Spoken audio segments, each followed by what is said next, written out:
All right, so there isn't a lot to do in the way of a recap because last time we finished bedtime rhyme for Shemshime's bedtime rhyme.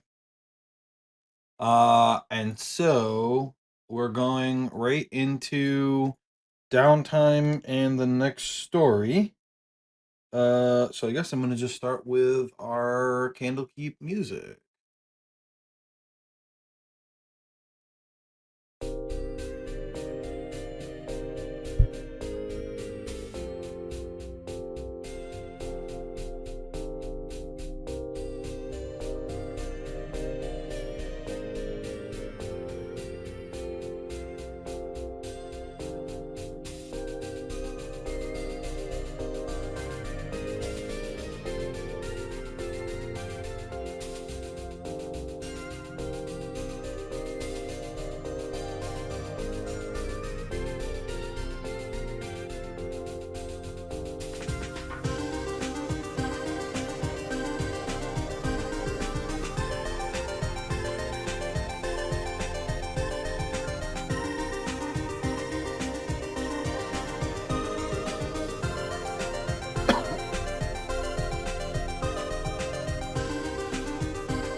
All right. So, the first thing, I forgot that it does There it that on is. this one. There it is. Yes. I did fix this too, and apparently unfixed it. Every time without fail. Yeah, this. It's a jam. You don't turn a jam off, is what it said. I swear to God, I unchecked replay. Oh well. So the first thing that happens here, you can all long rest, and just to reiterate the rule I said earlier was that everyone gets a fate token at the start of every session. So add a fate token because it's the start of the session. And Josh actually suggested something that I think is a good idea is when you level up, if you roll your hit point die and you don't like the result, you can spend one fate token to re-roll it. But you have to take the new result even if it's worse. Hell yeah, brother. Okay. So and I added that to the rules sheet in the journal about fate tokens. So Vesper, you find out in pretty short order after the whole Shemshime thing that Varnier, in fact, does get promoted to replace Matrius. She takes her boss's old job, which of course leaves her position vacant. And I don't know how you feel about Irony, but Irony gets promoted to take Varnier's place. Now, Irony is the 15-year-old tiefling female who created the Sure Thing list. And she was not under the same great reader as you. She got promoted from a different great reader.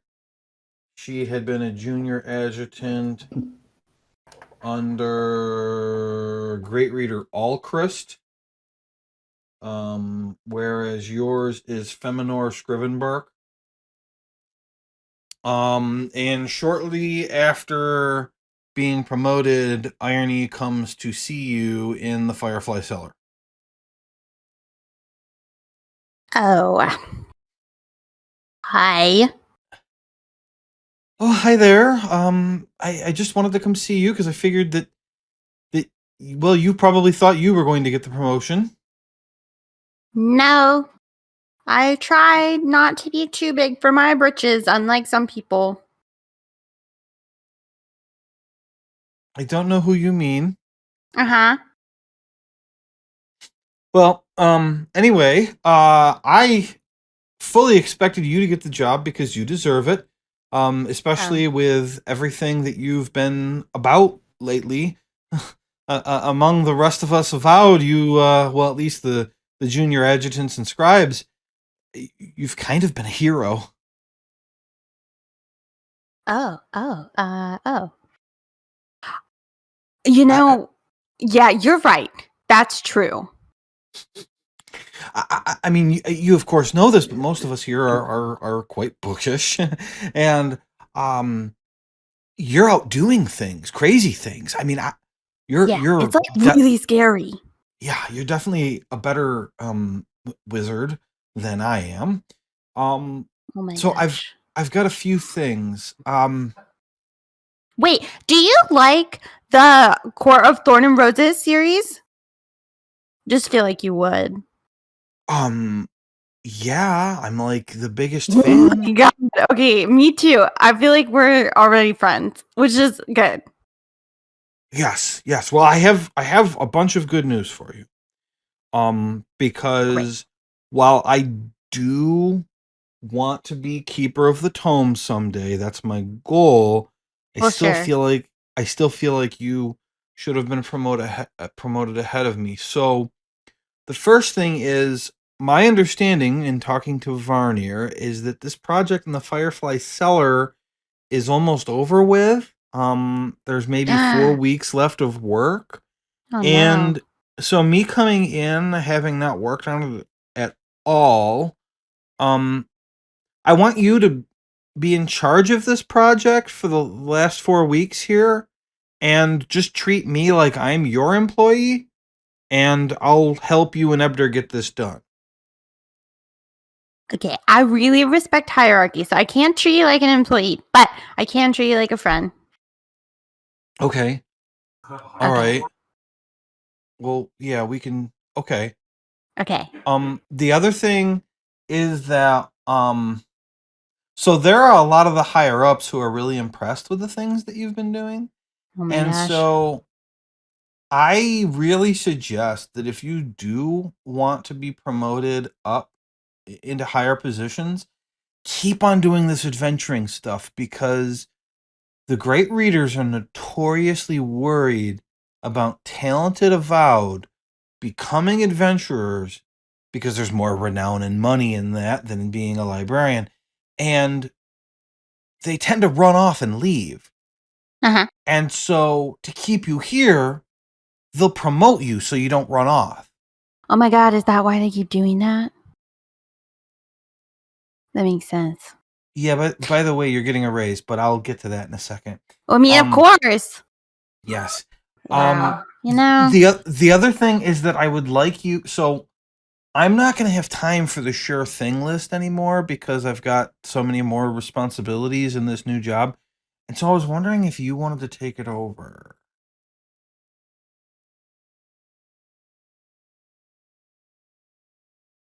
Yeah, sure. I could do that. I'm not like busy. Yeah, I could do that.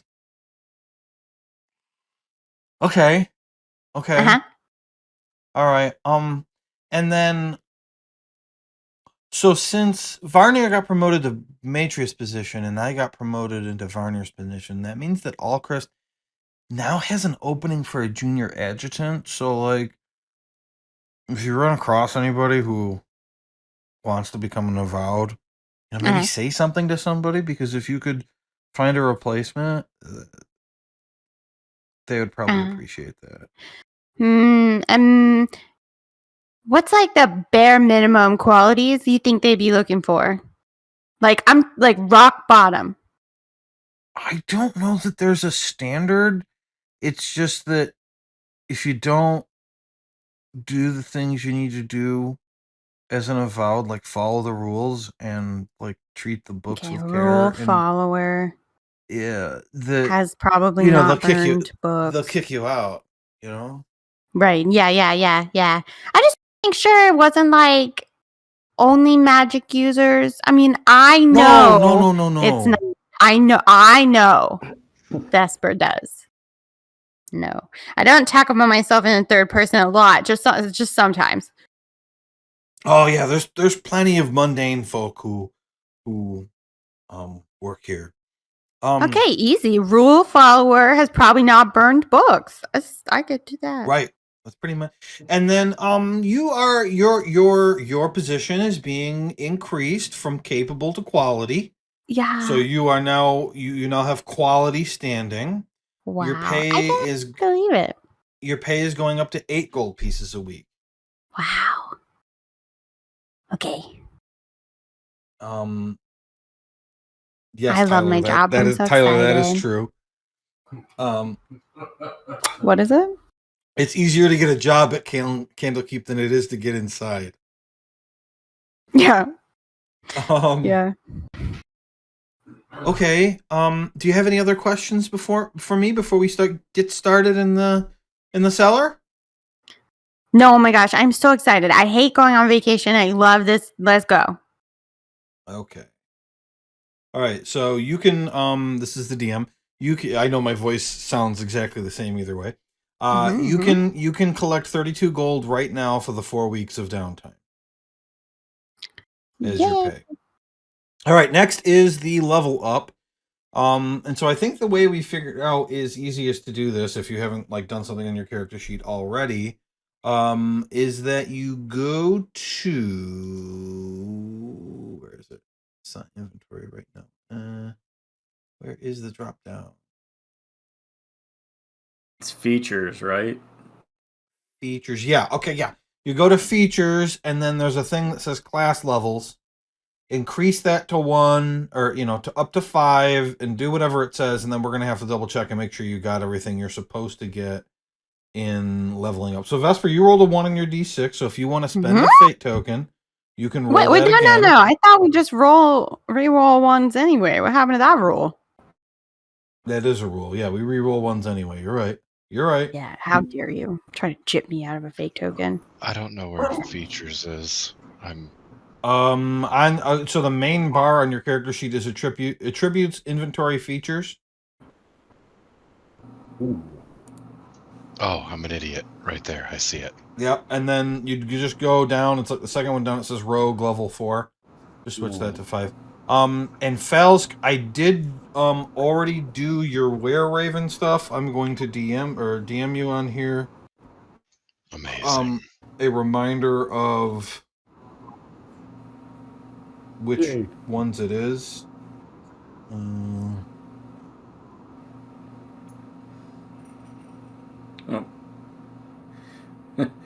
I forgot our proficiency bonus went up at level 5.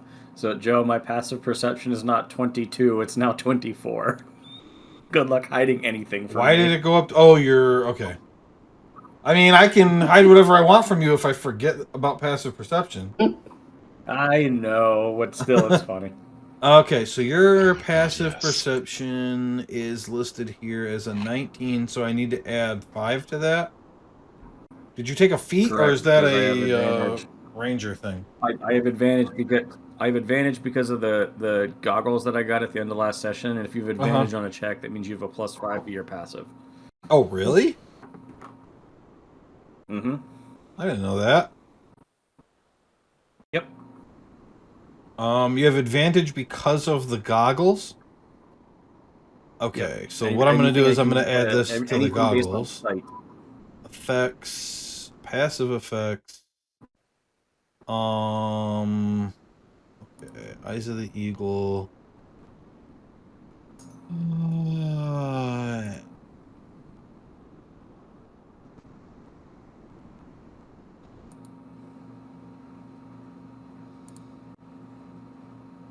Row.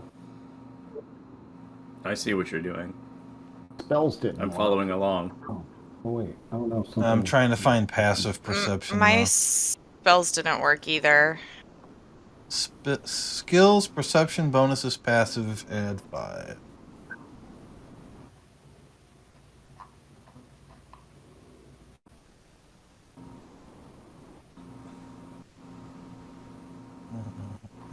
Perception. Okay, the other thing I gotta do in there is I have to change transfer to actor on item equipped. And is that equipped? It is, so it should be in there now. Perception, and it is. Okay, great. What are the problems? My Spells, spells. third level spells didn't come up. It says I have 2 slots, Uh-huh. but none of the spells came up under the third level like they did previously. Actually, What's fuck, I don't think okay? I got So any of mine when I leveled up any time. okay, Didn't you have to so pull to it add over from D&D Beyond? to add spells, you're gonna go up to the top right where it says compendium packs. It's the top right of your screen, not your character sheet. It looks like a book with like a circle on it. Yep. Click on that, and you're going to scroll down to DDB spells. It's like a third of the way down, Mm-hmm. and then Right, from there you spells. can search your spell and just drag it onto your character sheet, and it'll pop in where it's supposed to go. Oh, okay. Does that mean for Carly we have to figure out how many spells she's supposed to know? Probably 5th level paladin. Let's see. Yeah, I got the thing up. And I'm adding the stuff that I'm missing too. Okay. 5e clerics are, or I'm sorry, paladins are prepared casters, aren't they? So she would just get all of them and then Yeah. choose which one she wants. Yeah, but I don't know how many she gets prepared. That's kind of what I meant. I think it's charisma modifier plus half paladin level rounded down. That sounds right. Tyler, you But saw she my also gets DM? bonus spells. I did. I looked at it. That's nice. Maybe I'll use it at some point. Yeah, you didn't use it at level 4. No. Being subtle with it. You went 2 full adventures without using it. I don't really know how I would have used it in the last one, but I probably Yeah, could have. no, that's true. Could have in the old Find Rigsby adventure. Mm-hmm. Mm-hmm. Wait, Also, I have uncanny dodge now. Blessed. Oh no. why would it give me spells at 3rd level if I'm not allowed to use them? Did it give you spells at 3rd level? Yeah, like, well, it says 5th level I'm supposed to get Summon Celestial, but at 5th level, my spell slots per spell level, I have 4 first and 2 second. So why do I even have this Summon Celestial at 5th level? It That's doesn't a make any 5th level sense. spell. Right. Who is Well- telling you get that? D&D Beyond. Additional paladin spells. It says 5th level, Summon Celestial. It's a 5th level spell. I'm looking on D&D Beyond, Carly. I don't see that. Under optional class features, is that wrong? Should I Oh, be from looking at that? Tasha's. Yeah, Oh. so those are actual like 5th level spells, Carly, which you don't get until level 17. Right. So as a paladin right now, you only have 2nd level spell slots. So you would only get on that chart you're looking at, you would only get Gentle Repose, Prayer of Healing, and Warding Bond. Okay. So Oh, like if you go down to your Oath of Watchers, you get at this level Moonbeam and See Invisibility always for free, kind of like your Druid spells. Oh, nice. You have those spells? I'm putting them on there. And what is the other? Moonbeam and Invisibility? See Invisibility. Thank you. But then again, you get all the Paladin spells too. So you can go to the Paladin list in D&D Beyond and just drag all of those in. Yeah, you didn't have alarm either. I see that you just added it. Yeah, and you always have Alarm, Detect Magic, Moonbeam, and See Invisibility prepared. Because you're a Watcher's Paladin. And then on top of that, you can prepare another 4 spells. 4 first level, and then I think I get 2 No, 4 second level. No, 4 total spells. You're talking about spell slots, which is casting them. Oh. I'm talking about Oh. preparing. Okay. Gotcha. For You should someone have- who just got their wisdom teeth out, you were speaking very well. Yeah. I'm speaking. I feel like I had a stroke. I'm speaking out of half of my mouth right now. So with I thought it was with a the root ones canal. It with was the a root ones canal. So with the ones that you get for free, you should have a total of 8 prepared. 1, 2, Yeah. 3. What did I do? Yeah. And then if you Yep. want, while you're thinking about what you want, I'll run through and I'll add the level 2 paladin spells to your sheet so that they're there. Okay. Because no offense, but I think I can do it faster. I don't get easily offended.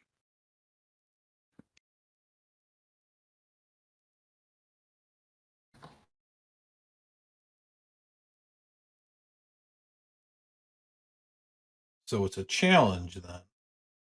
Mm-hmm. You don't know my other group, though. I don't think you guys would ever be able to offend me. Just a different type of offense.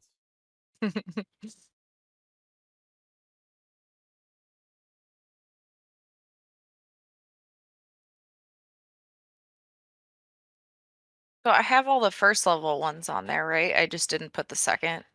I think you do. I wasn't even going to check that. I think I did. I will check. I'm almost done. Okay, there you go. So you, I believe, have every spell that you could know, and you just need to make sure you have 8 prepared, including the 4 you always know. Okay. And then you get comprehend languages because of your, I think it's a helmet that you have or something. No, the Am tattoo. I- You have a tattoo. Yeah.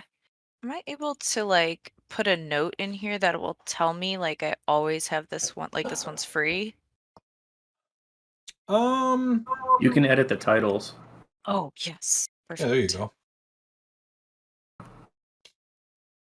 So Anybody like- else need like help? For me, I have Hunter's Mark parentheses always prepared.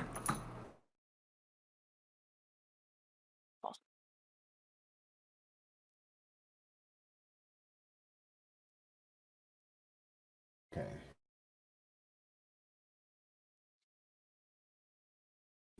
Two third levels. Okay, so I know Taz is still doing stuff. So nobody else needs help. We're all good. I think we're good. Not yet. I'm just trying to do my new spells. I meant all good in terms of needing help.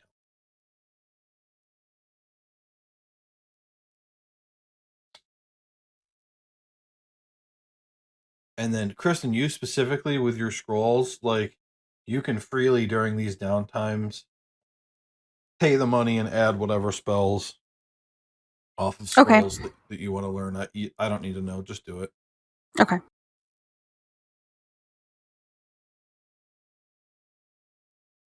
So weird. How did you learn Wish? Well, my DM said. Yeah, there's 2 things that I don't anticipate ever keeping track of. One is Vesper spells, and 2 are any of Rigsby's features because Josh is using rules that I know nothing about. To be fair, this one was very easy. It was my 4th level in Ranger, so I literally just increased my dexterity and got an extra spell. That was literally it. That is pretty easy. But I That's did too roll an 8 on my complicated. D10, so I have another 10 hit points now. I'm up to 22 hit points now. Nice. Whoa.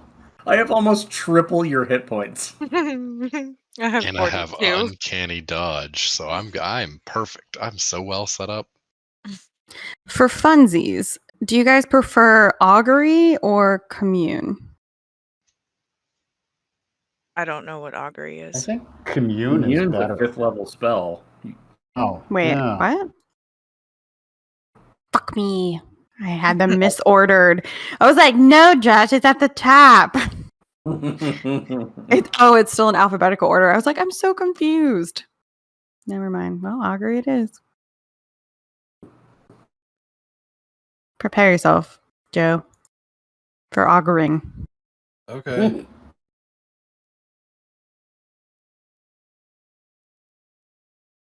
This one, I will say that this story was one of the hardest for me to prepare for. Not because it's complicated, but you'll see why. Because we're He going to has the to moon. sing without music this time. And hopefully we don't get too far because I literally finished preparing for this adventure on Sunday and therefore have not started on the next one at all. So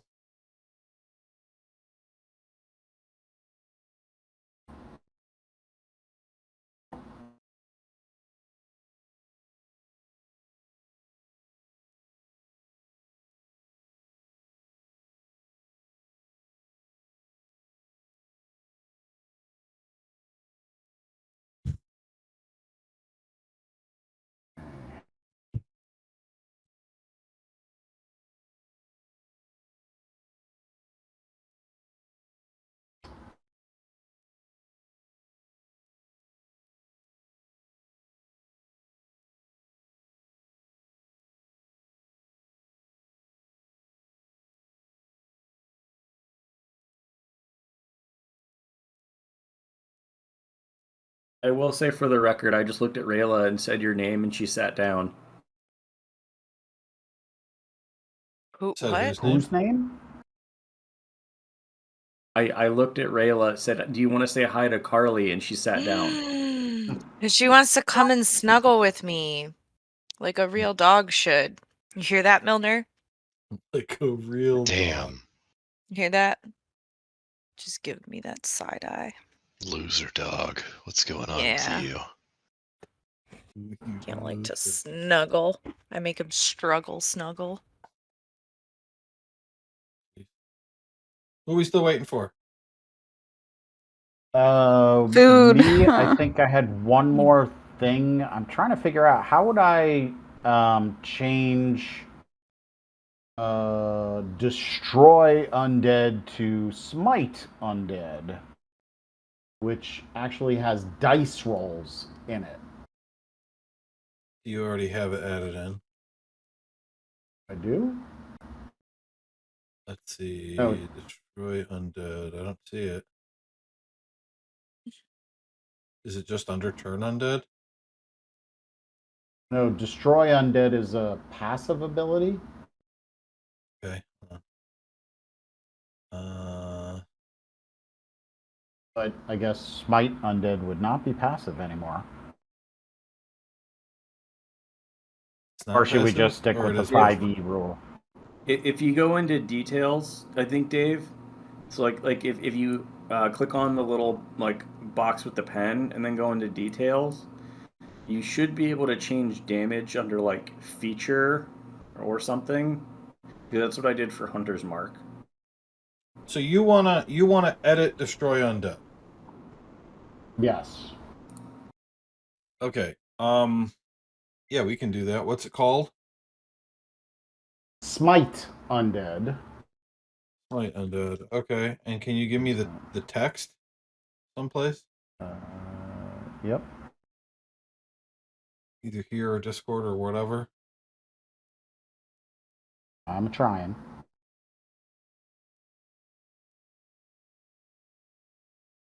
Oops.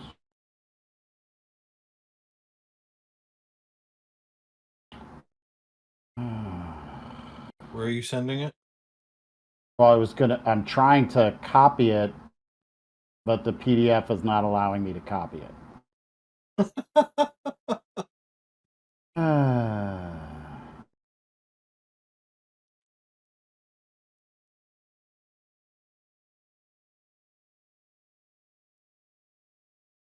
You want to upload the PDF and tell me where it is?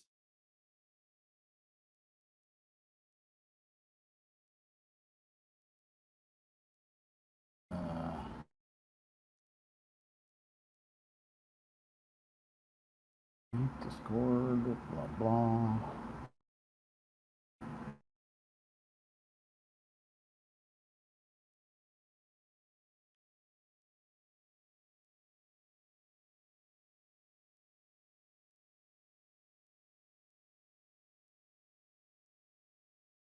What page?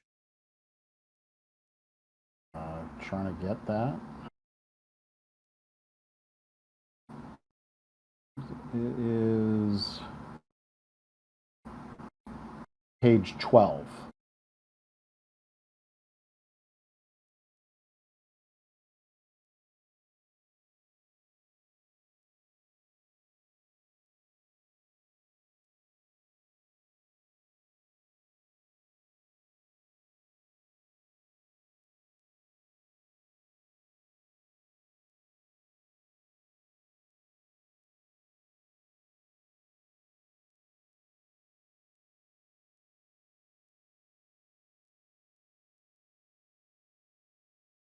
Okay, I copy pasted it. For some reason, it took all the spaces out, so Yep, I'll fix that.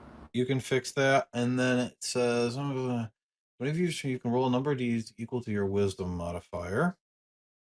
Okay. To do turn undead, is that an action? Yes. Okay.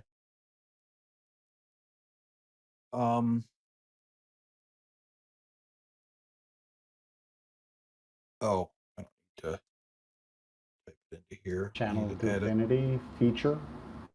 Yeah, I need to go to your turn undead and edit that. Okay.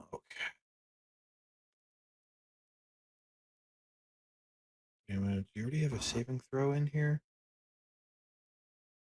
Does it do a saving throw?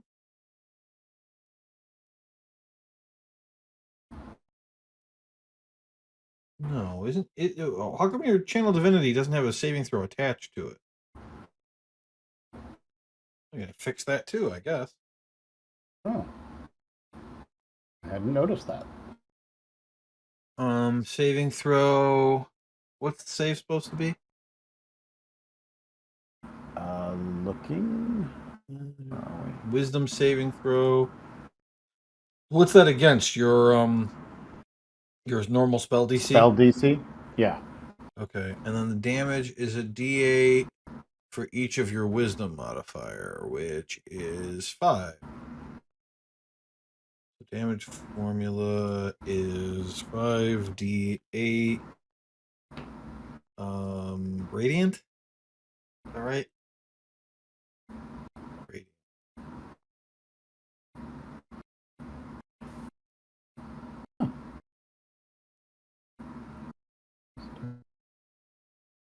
So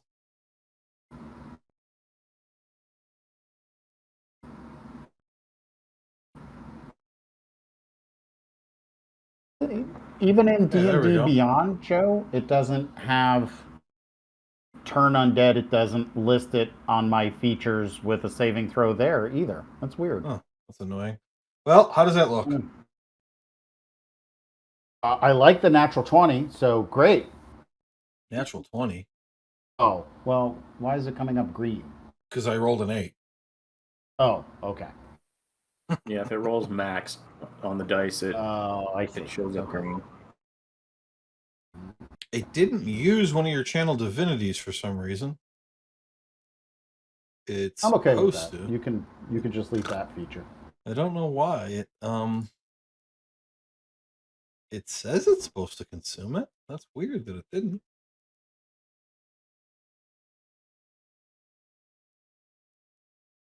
Oh, number of d8s equal to your wisdom modifier. Oh wow, okay. That work? No, it didn't work either. Huh.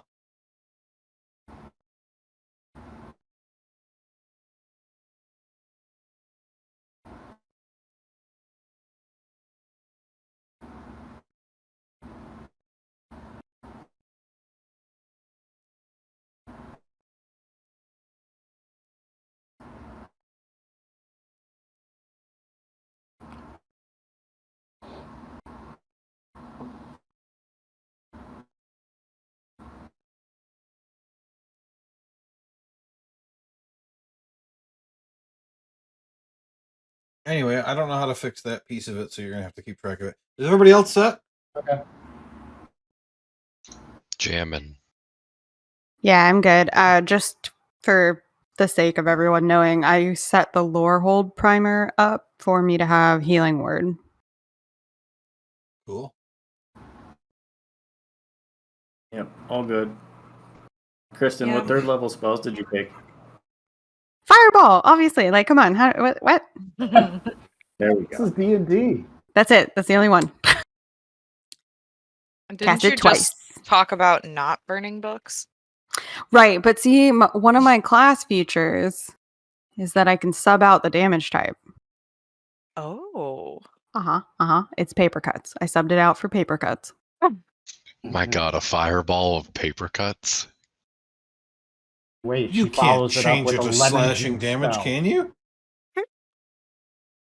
I think it's that I can change it to any damage of a spell that I actually have. Okay. So you'd need a spell that does slashing, and then it could just I be an explosion mean, of paper that cuts people.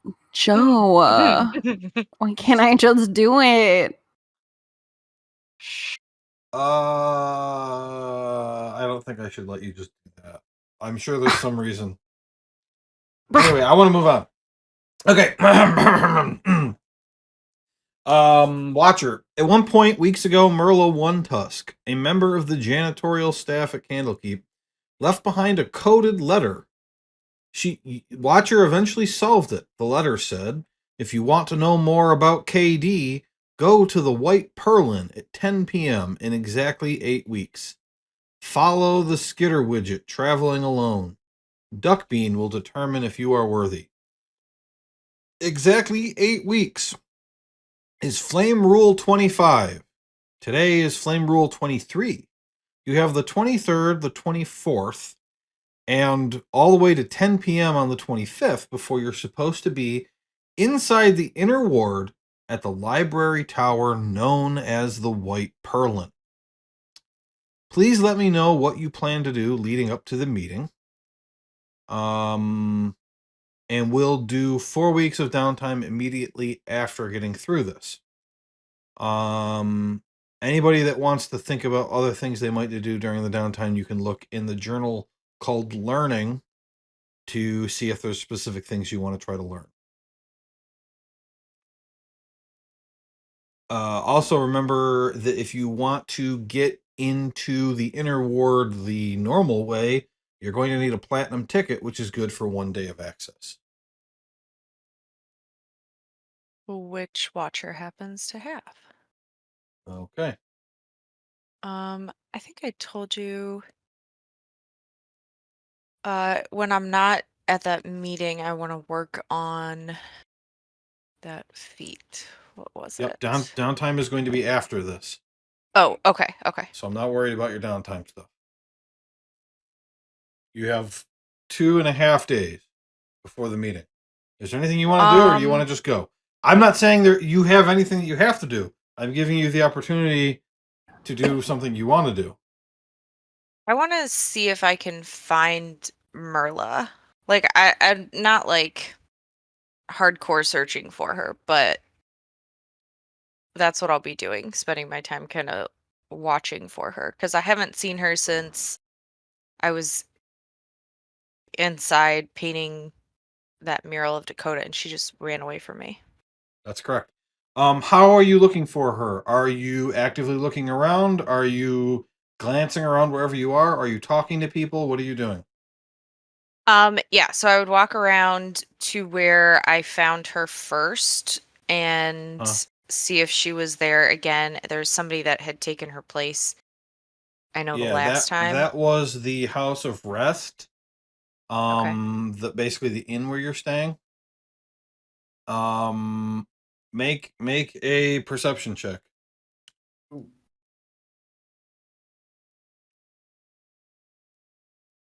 Would you tell us that you're looking for her? I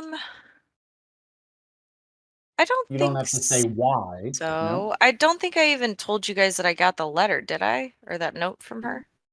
No. Okay. No, you don't see her at all. You do see that same guy from before. And But he didn't know anything about her, right? I he thought said I he'd never asked him. heard of her. Right. Okay. Um. Then yeah, I think I would go to Vesper and ask her and see if she's ever heard of Merla.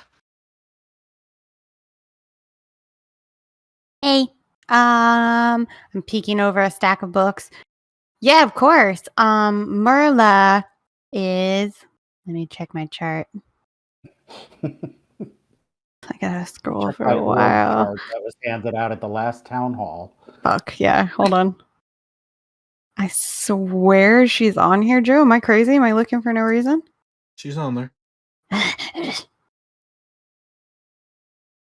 mm, yeah. Merla One Tusk, right? Mm-hmm. Yeah, I know her. Why? Well, I met her the other day, and then she just kind of disappeared. I haven't seen her since. I just wanted to talk to her, Okay. and Okay, so she works for the same grade reader as me, but like she does something different because she's a custodial engineer, which you probably know because you met her. mm-hmm. Doesn't she work at the,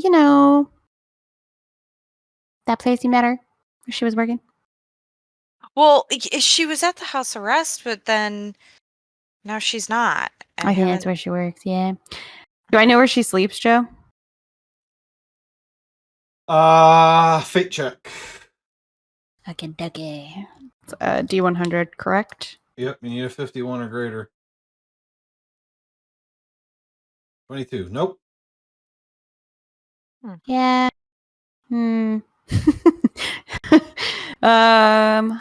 Is there a general place where some people who kind of do that same job or are in similar jobs, I know, like to go for recreation?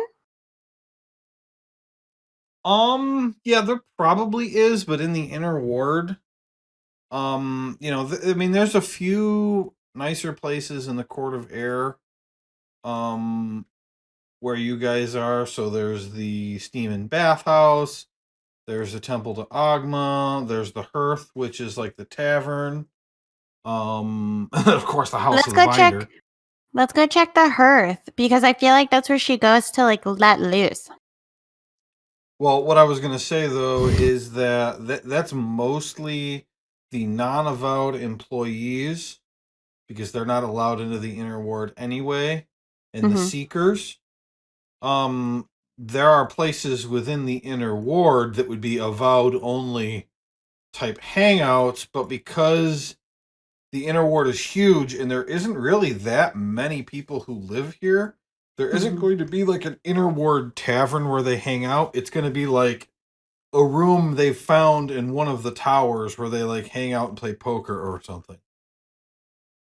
And I wasn't invited. And Merla is an Wow. avowed janitor? Yep. Yes, she is. You know from your chart that everyone purple is an avowed. Yeah. Okay. Yeah. So by the way, I was gonna consider you for a job, but you made a book into a flail, so I'm not considering you anymore. I just wanted to let you know. Anyways, let's go see if she is gonna come to work, I guess. I don't have a lot to work on. I just know where she works. But work is the most important thing in life, so I don't know why she wouldn't be there. Watcher's tilting her head. Did I make this? No. No. Okay. Oh, I don't know that. I do It hit was, people with you it. guys fought a bookcase that was a monster, and when it exploded, Mm. one of the chained books stayed connected, and you've been using that as a weapon. It's basically garbage, but magic garbage. Like that. But it works. Okay, well, mean, I yeah. mean that did clear up some stuff for me. I wondered why she could be in that inner part. I saw her there too. If you look at the Candlekeep map, here, I'll activate it so that I'll force all of you to come. Look how much bigger the inner ward is compared to the Court of Air. Oh, Yeah, so you yeah. see why I'm like, I don't know. She could be anywhere. Yeah, she just did some, strange things, so I wanted to find her and ask her some questions. And you don't Oh, really we know can her other find her. than her Have you name, ever right? done a stakeout? No, what is that? We should do that. Okay, so you go to a place where you know they will have to go eventually. And then you get Like the snacks. bathroom. Sure. You get snacks and books and a blanket because you might get cold. And then you go to that place and you sit somewhere where either they can't see you at all, or if they did, they wouldn't be nervous. And you eat your snacks and you read your books, all cozy in your blanket, and you wait for them to show up. And you also watch for other suspicious characters. Okay. It's actually really fun. I think I need like a disguise or something because last time We could she do saw that. me, she ran away from me. I didn't even really say anything to her. She just ran. Oh, okay. Yeah, that's probably why you can't find her. She's probably hiding from you because I do not feel this way, but some people think you are intimidating. Oh, really? Yeah. I don't mind that. Oh, great. Okay. Well, um, stakeout. Sure. Okay, awesome. Get there. Get the snacks and your books. And then we know she has to go to the house of rest. And it'll be so easy to hide there. You're going to need a disguise kit or disguise spell or to become invisible, whichever's easiest. Uh, I could paint myself. I don't have any of that stuff. As people that I'm party, maybe somebody has something. I have nothing, I think. Let me check really quick. So many fucking spells, I don't even know what they are. I can distort your value, like if you want to seem like a less expensive robot. No, thank you. Okay. I can make you invisible. And I actually can do that right now. Oh. Well, I mean, we should do it when we're ready, but Okay, I can do that. And I could do it like maybe 3 times. I have the snacks right here, and she holds up her teacup with nothing in it. Okay, I'm gonna need better snacks than that. What about your books? Right here, and she points to the flail. No. They have to be books for reading. Otherwise, why are you doing a stakeout? Oh, well, I have my journal I need to put some stuff in, so I could use that, right? Perfect. That's perfect. Okay. That's exactly the thing you want to be doing on a stakeout. Okay. Is there anybody else you want to get? Uh,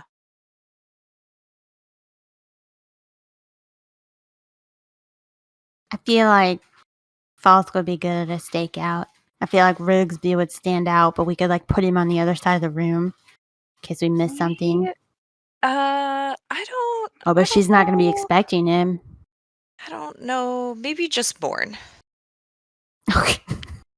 The person I did not suggest. Mm-hmm. I don't know.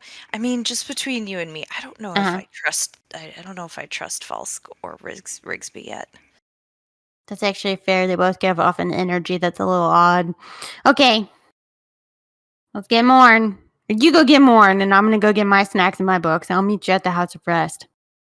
Okay. Now I'm going to eat Carly.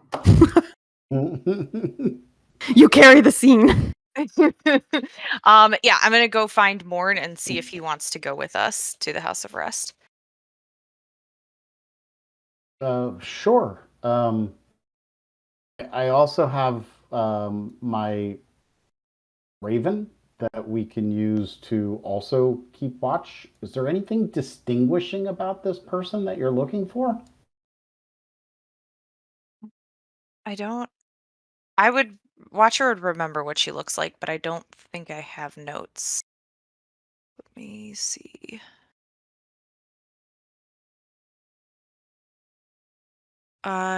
Joe, do you remember what she looks like? I don't have anything.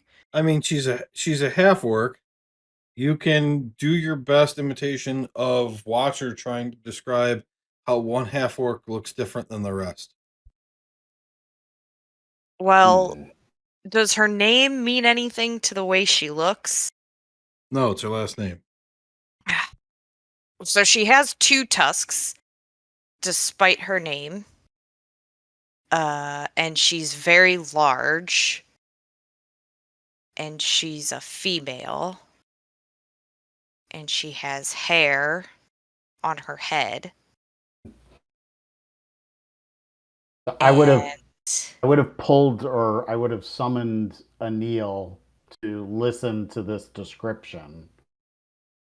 Oh, I even better. You know what I could do? I could draw you a picture. I could paint you a picture of her. How long is that going to take? A while, or are you a very fast painter? No, I'll sketch it real quick. Okay. And Watcher takes out her journal and sketches really quick an orc. There's nothing special about it. Like if you saw a female orc, you wouldn't know her from any other female orc. Oh, well, I hope there's not. Well, shouldn't Make say a performance hope, check. Performance dexterity, not performance charisma. So how do if I click on it, will it let me change that? There's a thing right next to where you would click where you can change it. Configure skill. No. No, just go to the. You go to performance. Right next to it, it says Ka. Click Ka. Ah. It turns into a drop down. Change it to Dex. Dexterity.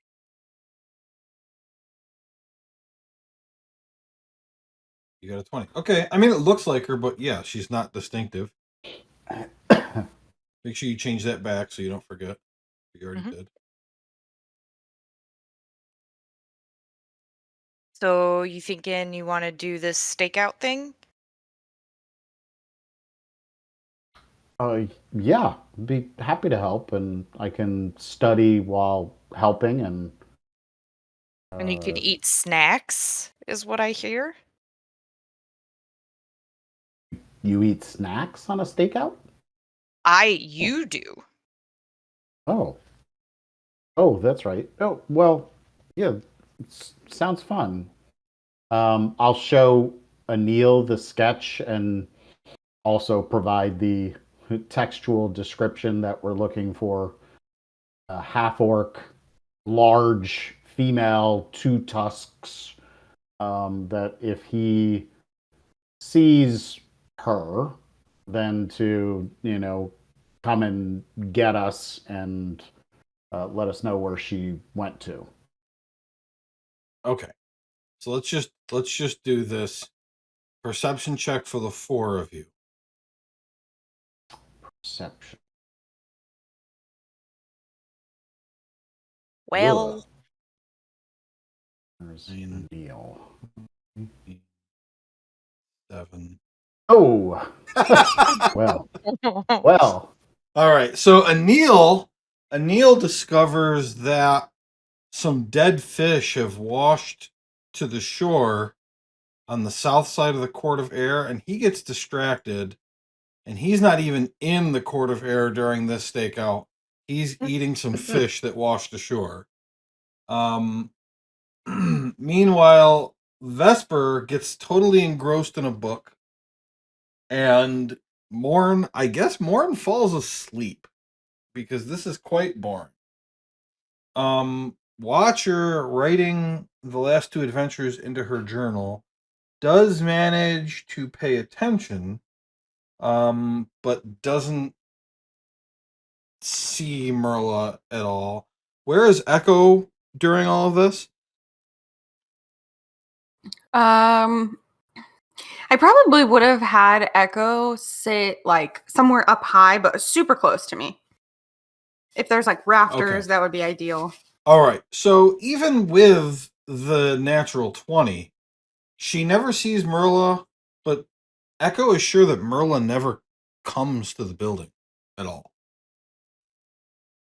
So with the natural 20, what you get is you didn't see her because she's not around at the House of Rest. Okay, so at this point in a stakeout, you're supposed to just keep staking it out. So Well, I think Is that an excuse to finish your book, Vesper? No, what do you think a stakeout means? You I don't- stay. She has to come here Stay eventually. out. I'm like, Oh. so my eyes are slowly gliding back down to the book between words.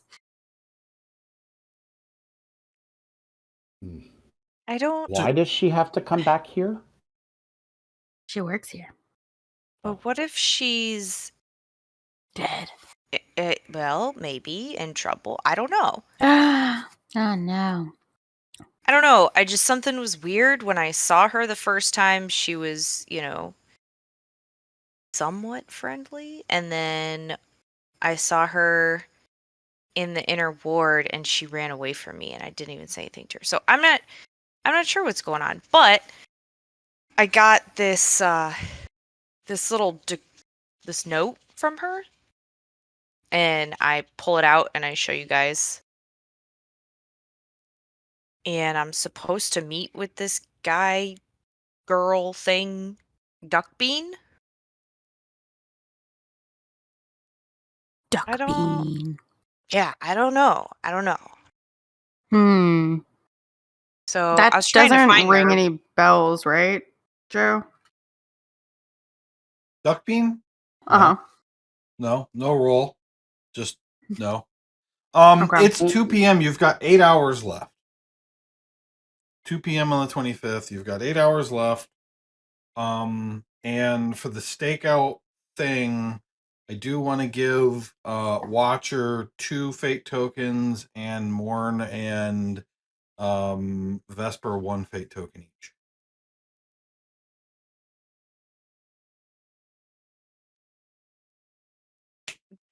Do I know what a skitter widget is? No.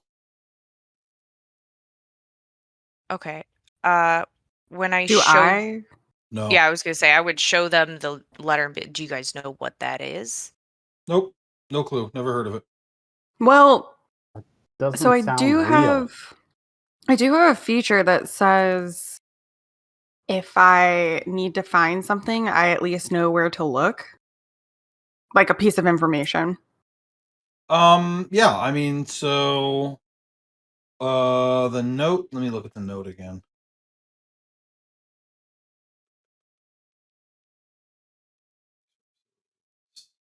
It does technically specifically say a piece of lore.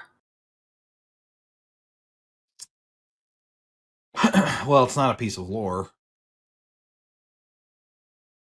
This is what I'll Yeah. give you. This is what I'll give you. You think that it must be a term for something that isn't widely known, and that's why you have no idea.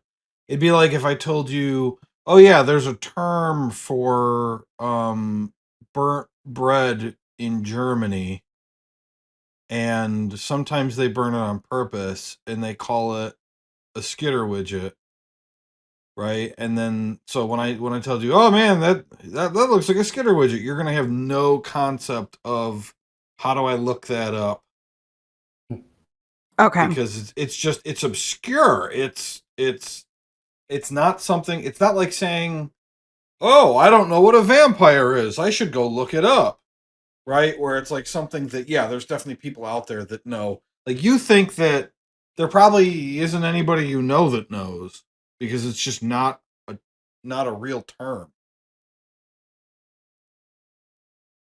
That seems made up or really old. Okay. What I'll also give you, though, since she's telling you about this now, the white purlin you would know is a very pretty tower with a lot of fancy architecture in the inner ward. And it doesn't really have any meeting rooms or anything. It's like all library. Very well lit, very clean. It's a really nice place, but it's not really a meeting place. The only significance that you'd be able to think of that it has is that there are a number of roads within the inner ward that intersect there. And so you imagine, it says follow the skitter widget, that the reason why that location's been selected is because whoever this is knows that whatever this thing is going to pass by that location sometime around 10. Okay, so I tell her that we should go there. Oh, okay. And you What think if we'll just people ask what we're doing? I'm on business. Yeah. Yeah. Oh, I have quality standing now. didn't you always have quality standing? No. Oh, you were sub-quality? I didn't Well, know you that. gotta work up. Oh. Okay. If you think that we're okay doing this, Well, I mean, it says it's not gonna happen till 10, so we could go do whatever we want and then go later. Or we could do a stakeout there. which just means reading a book until somebody shows up. And snacks. Oh, and snacks. You can't forget about the snacks. Yeah, like what's the point if you don't have snacks? Should we buy some more snacks? Well, yeah, of course. I'm out. Watcher takes a sip from her teacup. I think I will need something more than that too. I need some more bathtub taffy. Uh-huh. Bathtub taffy. I don't. Oh, well, that's because you can't eat. Everybody knows what that is, right, Morn? I'm just mouthing. Bathtub taffy. Yeah. Oh, yes, of course. Yeah, you guys. So silly. Okay. So you think that that'll work? You could get us in saying you have business to do? Yeah. I Okay. think if Balsk was with us, he'd say just. Also, don't you look the guys have part, golden tickets? I do. But I don't want to waste it. Yeah, true. I mean, I would think it- waste mine on this, but I had a plan to say I was gonna go and touch up that mural. Is it one use? Yes. Yeah, I think they are. Mm-hmm. Okay, so here's the thing. I can go in there. So I will. I'll make. No, they're gonna know if you're invisible. There's no way they wouldn't know that, right? I've Joe? only I been mean, in there once. I don't know. And you have no idea, Vesper, because you've never had to sneak in before. You know that Hey! you definitely know that there are defenses. You don't know what they are. I think we should try it though, because that would be hilarious. Okay, I'll go in. I can go. You go in, say you want to fix the mural. And then more, do you want to try an experiment where we'll make you invisible and see what happens?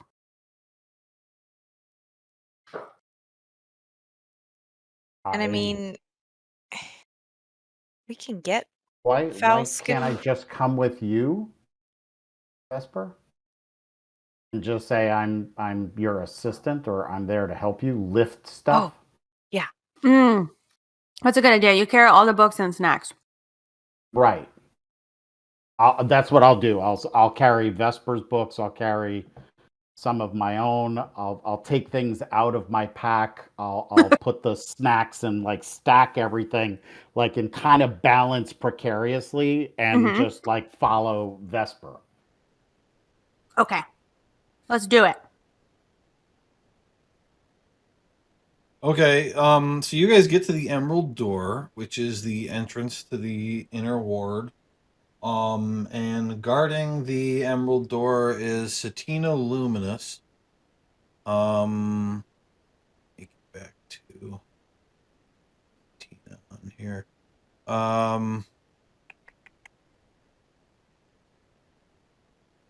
Satina Luminous is a female amethyst dragonborn. With her are 3 other guards. One is a male Earth Genasi. One is a female Eagle Aarakocra. And the last one is a male High Elf. The 4 of them are guarding the door. Satina sees the 3 of you approaching. And she says, hello there, Vesper. Who are these people? Are they coming in with you? Hi. Well, she's doing her own thing. I do know her, but she's supposed to work on some kind of mural. I don't actually know about that. I'll let her talk for herself. But I have to go in. I'm sure you heard about the business, and he's helping. Okay, you can go in whenever you want. Thank you. Actually, Morn, you go first. Does he have a ticket? I was told he didn't need it. I mean, he does, but I was told he didn't need to use it. If he's not on a vow, he always needs a ticket. No, but he like saved their lives. How did you not hear about the whole business? What business? Well, you know, with like the dying and then the promotions and then, you know, the firefly cellar and the sickness and then the books that were coming in and killing people. So it was like more dying. You didn't hear about all of that? Oh, I've heard. He saved us. Shh. No, he saved the whole place. Well, I don't know about that. No, he did. You can make a persuasion I'd show check. you how I banished the undead, but my hands are kind of full.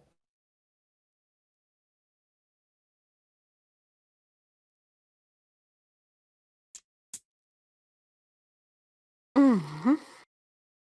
Listen, Vesper, I take my job very seriously, and while I don't doubt that he's done great things, he needs platinum ticket to get in. Those are just the rules. If Platinum.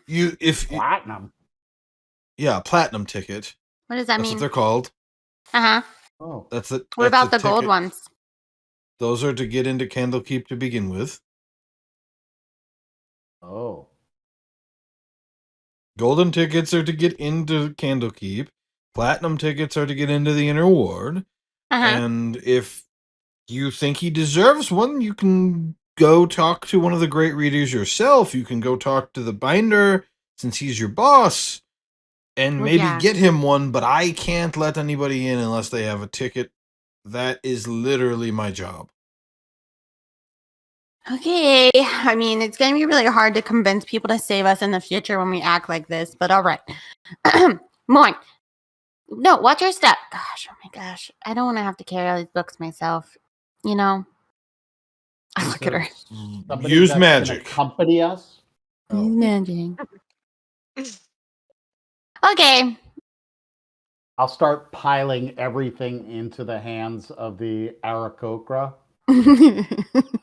She doesn't take it. So, like, this stuff just falls on the ground.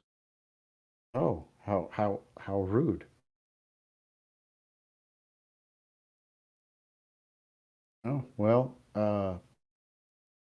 sorry, Vesper. I wish I could help, but, well, these people have, well, rules that I don't understand. No, let's go talk to the binder. You literally saved their lives too. So this is a shut and open case, you know. Okay, come on.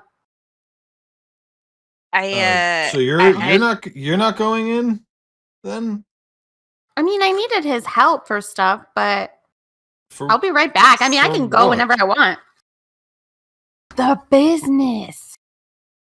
Oh my gosh. Okay. It's like you're not listening to me, and I'm really stressed out. I've gotten so many promotions, like one right after the other, and it's a lot of responsibility, and I don't know, and I almost died. Okay, well, good luck.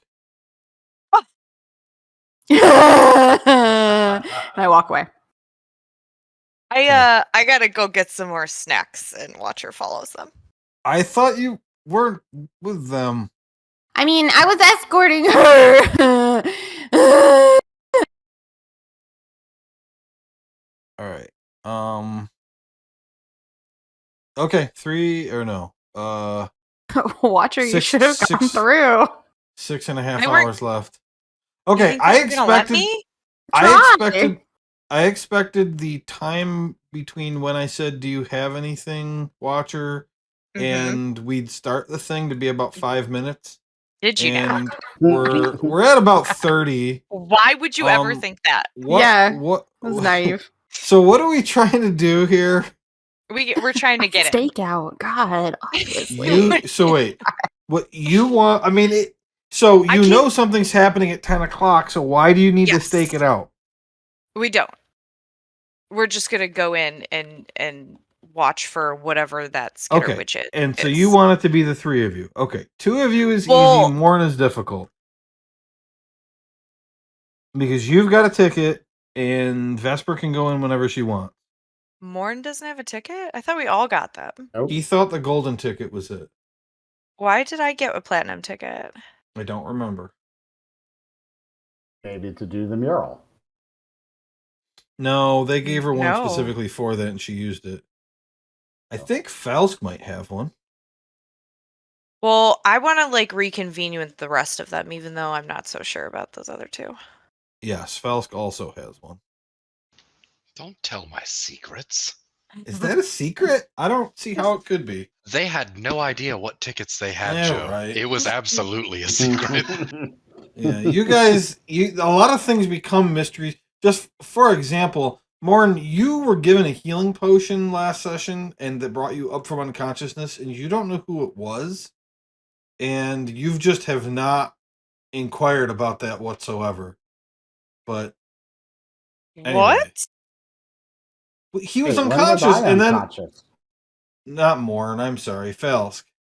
Oh, Oh, well, Falsk got woken up by a healing potion, and neither he nor the rest of you knows who did it.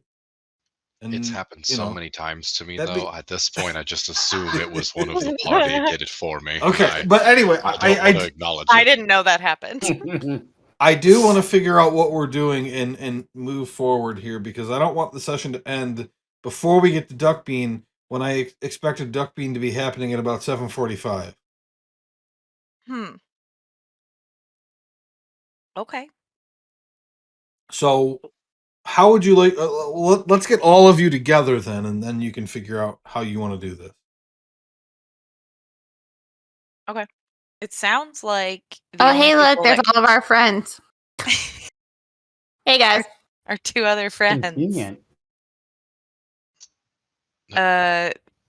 So we have 2 tickets and Vesper. If Falsk wants to use his for this, And Right. You want to get in there to, and I understand this correctly, stake it out? No, not exactly. I mean, that's what I was going to do, but I don't think we need to anymore. Watcher, why can't you just go? I could go by myself if you guys don't want to come. No, like, I'll It's- come with you, but what are you worried about? Well, it's a meeting with some people that I mean, I'm pretty sure that they want to go to the moon somehow. What? What? Yeah, Well- don't you guys remember? I've been talking Yeah. about this the whole time. I do.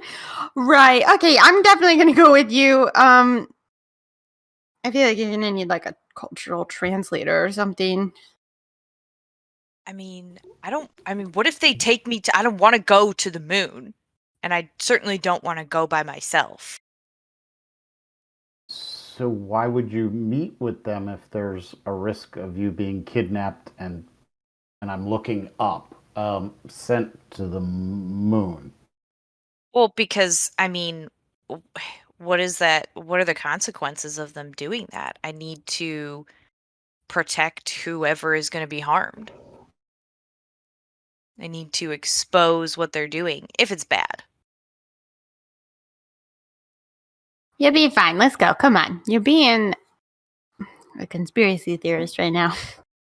What's I didn't want to say it, that? but I'm saying it. Oh, like that book I wrote. Yep. Did you just swell with pride a little bit?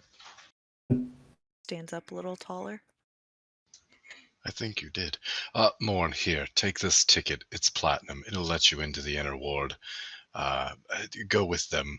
They need you as much as I need you, and I'll wink. Rigsby, we don't have any tickets. Do you want to go get a drink? I've had no idea what's going on this entire time. I would love to get wasted. Let's do then. Maybe we could visit the Temple of Ogma afterwards and try to figure it all out.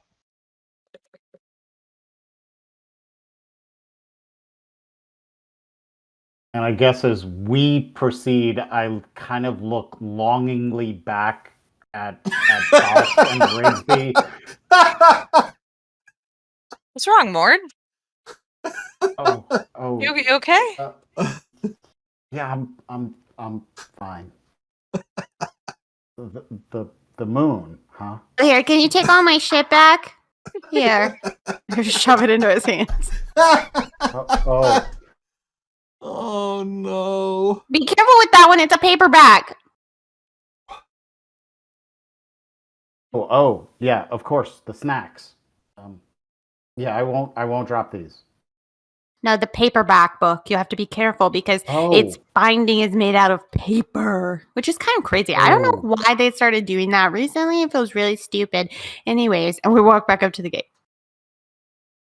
See, I told you. He saved everyone. Show him the ticket. Don't drop anything. Can you reach into my pocket, Vesper? I'm sorry, my hands are full. Yeah, of I've course. been told not to No damage problem. the books. Okay. I'll pull out the ticket. Is there anything else in his pocket? Oh boy. Is there anything else in your pocket? I don't think so. Okay. Then no. Here's I the guess. ticket. That's a used tissue. I would drop that on the floor. That's not what you want. Here. Hand over the ticket. I told you. I mean, he literally just had to show up and they were like, what do you need? We'll do anything for you. Where is Anil?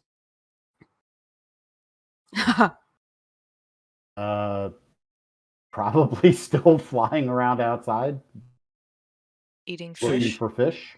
Okay, so he's doing whatever. He's not involved. Yeah. He's gone. Correct. Okay. All right. And where is Echo? In my hat, like always. Okay. All right. So the three of you pay your 2 tickets. You go inside. You go to the White Pearl Inn. Mm-hmm. You stake it out. Yeah. Do we have Okay. time? Yeah. Yeah. I mean, We you've got have hours yet. time. Yeah. Make perception checks again.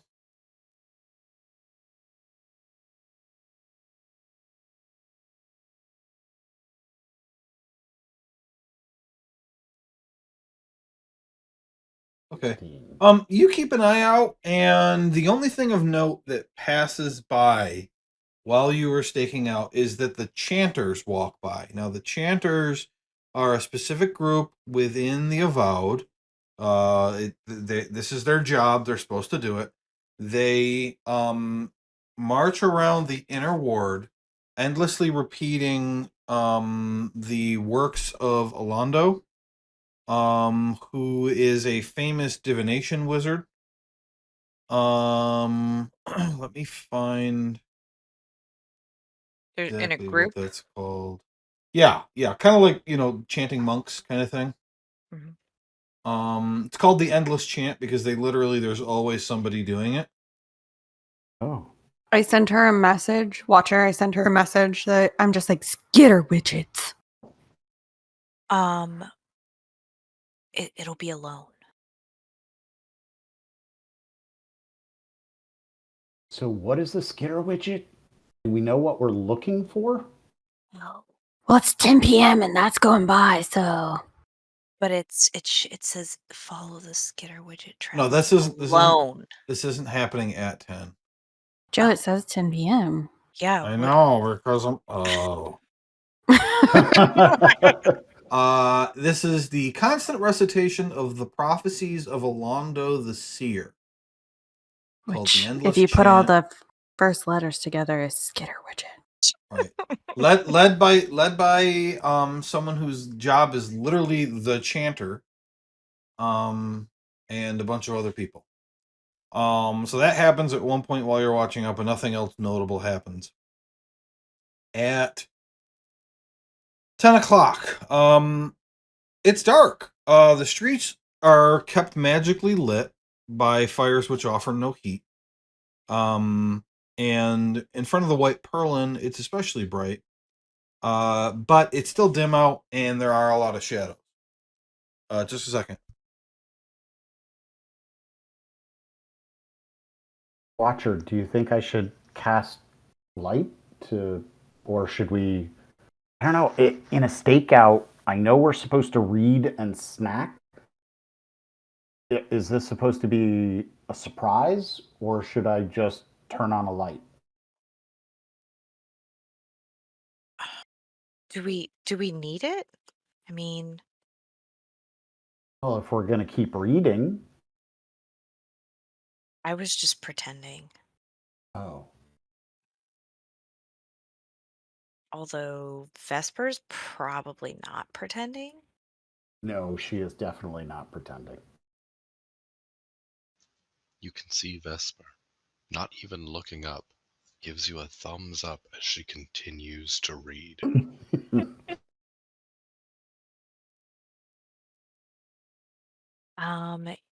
Yeah, if it makes us look like we're reading, Okay. maybe Well, throw a light on. I can do that. It's pretty bright.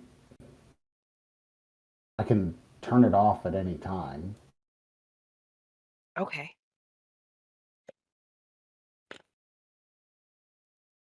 Get another little thumbs up from Vesper now that she can see better. She's not squinting as hard.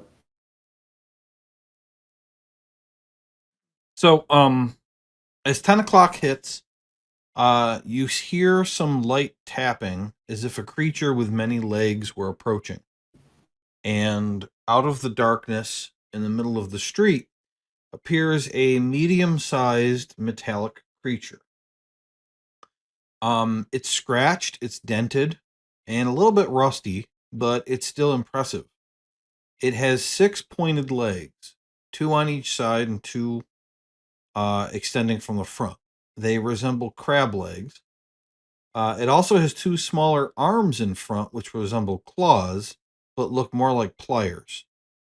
It has a tail that is half the length of its body, and the end looks a bit like a Swiss Army knife. Currently, this tail is in the form of a 3-pronged claw, like in a claw machine. Its head kind of resembles a dog, but with a single antenna coming out of the forehead, pointed straight up. And it comes down the street from, the right and is approaching the White Perlin from the side.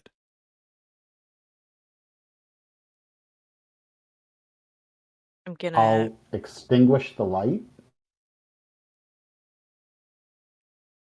I point to where my eyes would be if I had eyes, and I'm gonna point to Morn's eyes, Oh. and then I'm gonna point to the thing. Oh, that's certainly skitters.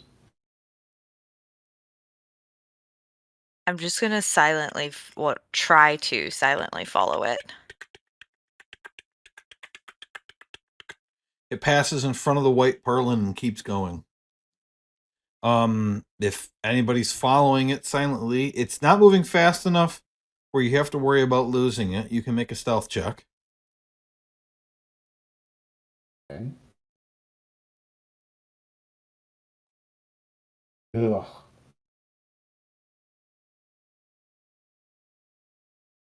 Okay. You guys try your best to be quiet, but you don't feel like you're being that successful. The thing ignores you. And it just keeps on walking. You're just gonna follow it? Mm-hmm. Okay. It walks, it takes turns, it takes side streets, 5 minutes, 10 minutes, 20 minutes of walking.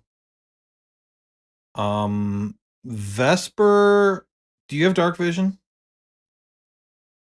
Yeah, boy, I got so much dark vision. Okay, then make a survival check.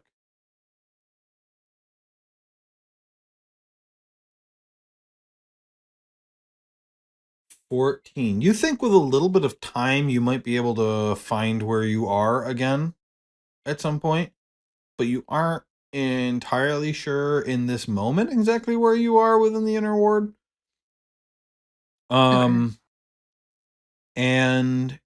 eventually it heads down a street that is 300 feet long, but then ends in a dead end.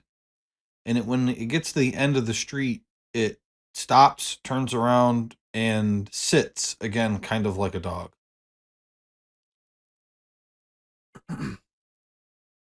Ooh. Should we give it a snack? I was going to say, that's a perfect idea. Give it a treat. Although, oh, wait, you don't eat. I don't have any snacks. No, but I mean, oh, Oh. well, it's mechanical. I Yeah. don't know if it eats. Try giving it a copper.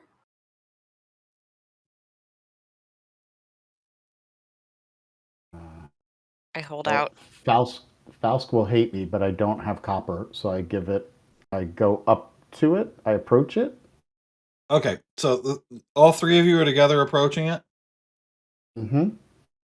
I'm holding out a silver piece like it's a milk bone. Okay. Well, I you have don't. copper. I have copper. You don't get. You're probably 20 feet away when you hear a voice come out of the thing, and it says, "You were supposed to come alone. This whole thing is a secret. And if you want to be considered for membership, the others have to leave." Well, that was both rude and loud. It's kind of loud for a secret. Yeah. Yeah. I don't have time for games. Little thing. But they didn't tell me I had to come alone. Well, they should have. And, I'm not a little thing. I'm not the scary widget. I'm talking through it. Are you Duckbean? Yes? Well, what if my friends are worthy too? That would have to be seen another day. Well, she doesn't want to go to the moon alone. What? Listen. This is a secret. They have to leave.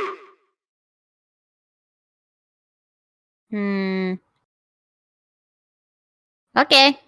Yes. Yeah, Joe, we hear it.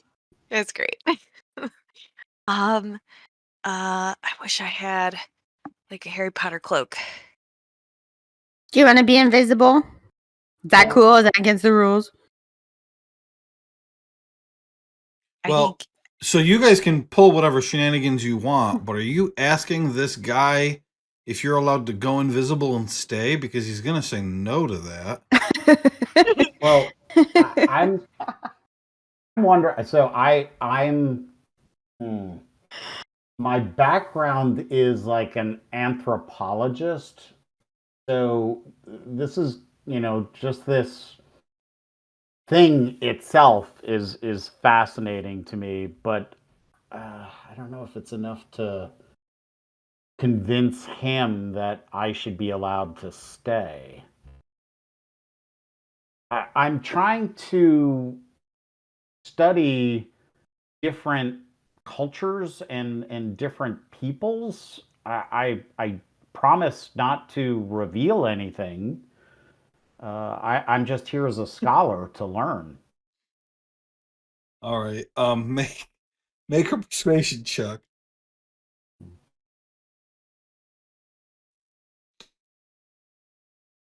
15.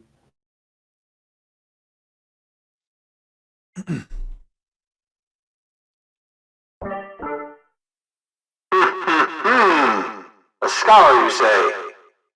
It's not like us to turn people away who want to learn. Stand over there.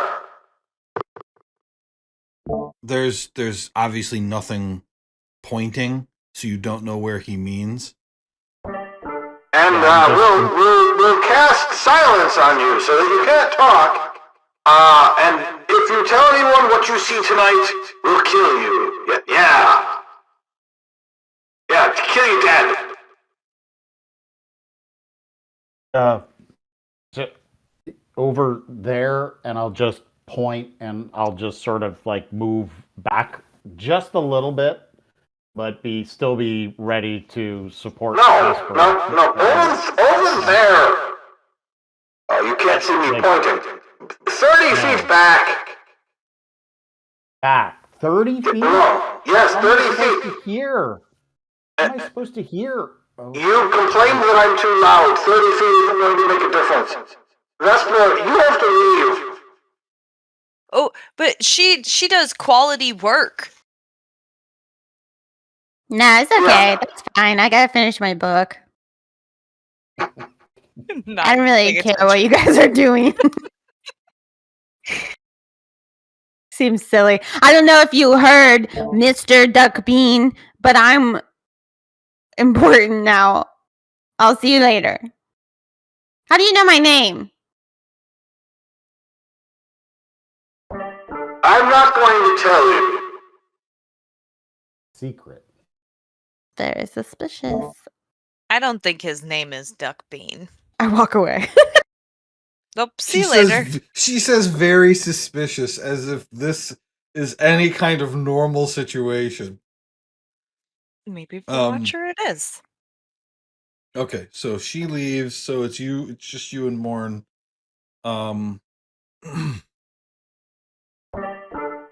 So, Donkey Biscuit tells me you want to join the livestock. Who? Donkey Biscuit. Do I have to make up one of those silly names too? The names aren't silly, they're for our protection. And if you can complete my challenge, then I will deem you worthy of a chance at membership. Complete the challenge to my satisfaction and you will be given a mission. And if you are successful in completing the mission, then you will be welcomed as a member of the livestock.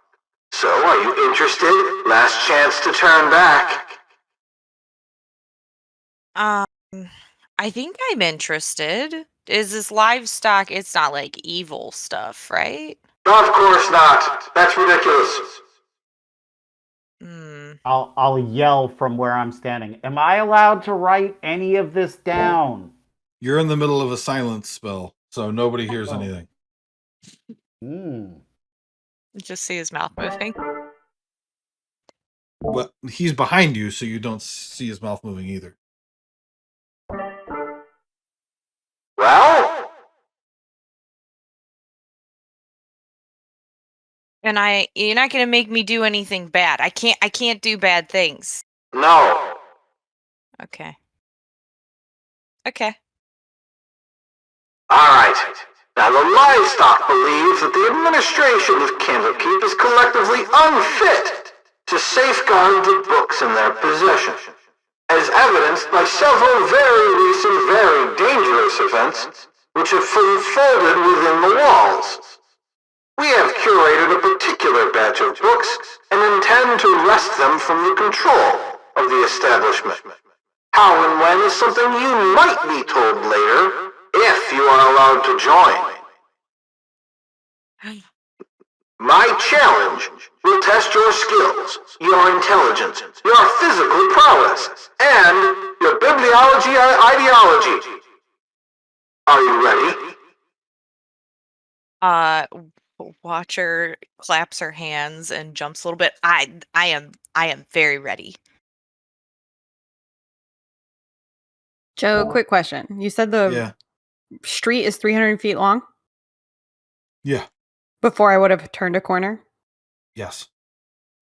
I don't know how far 300 feet is in real life because I have no concept of distance, but... It's 100 yards. It's a football field. Okay.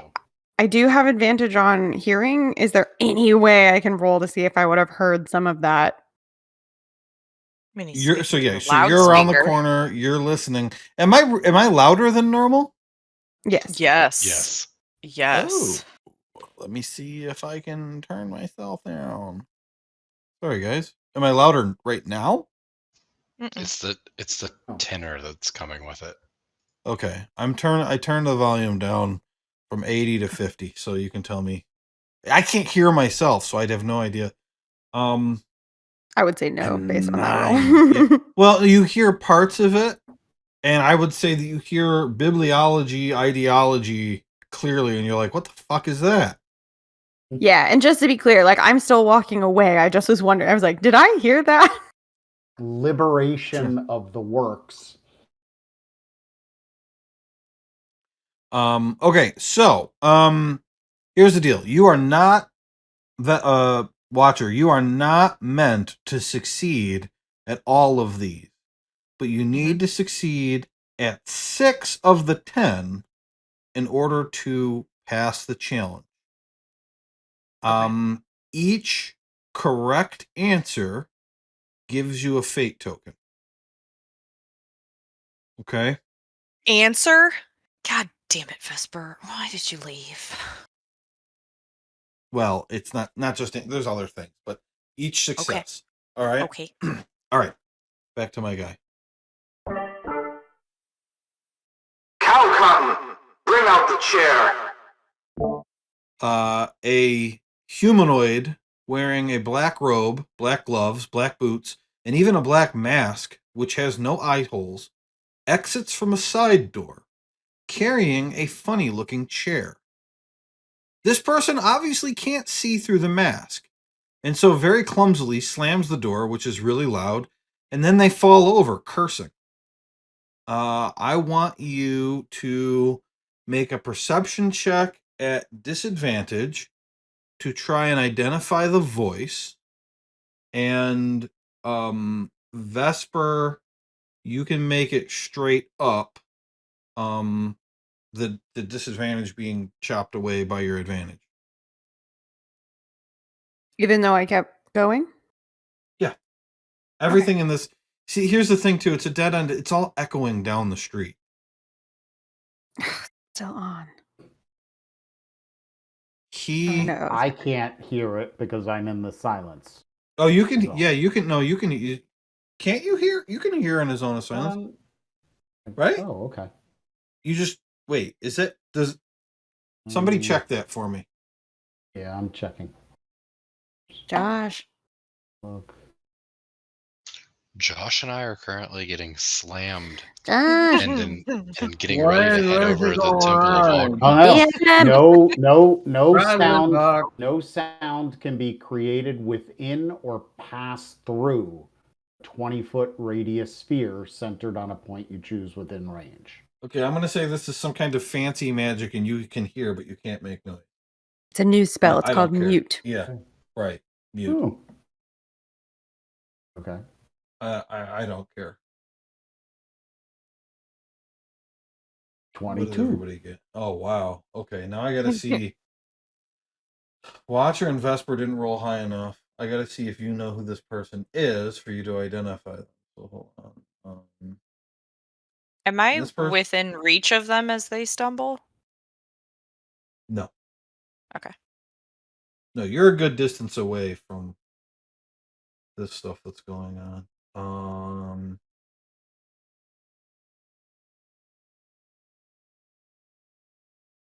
Okay, yes. You do in fact recognize the voice of the person who is cursing Morn. This is Patch Varnast. He's male, he's a half elf, and he is a custodial engineer at the Hearth, which is the not the inn, the tavern. And he's a liar. What do you mean he's a liar? He told me he didn't know who Merla was. Oh right, yeah, that's right. Yes, he's the one that took the place of Merla at the Hearth. Wow, you remembered. I didn't remember who it was that told you that. You had asked me recently if I had the name written down. That's the only reason why I remember. Yeah, that's who it was. But you didn't recognize the voice, so you don't know who it is in this moment. Okay. Anyway. So he get back to where I was.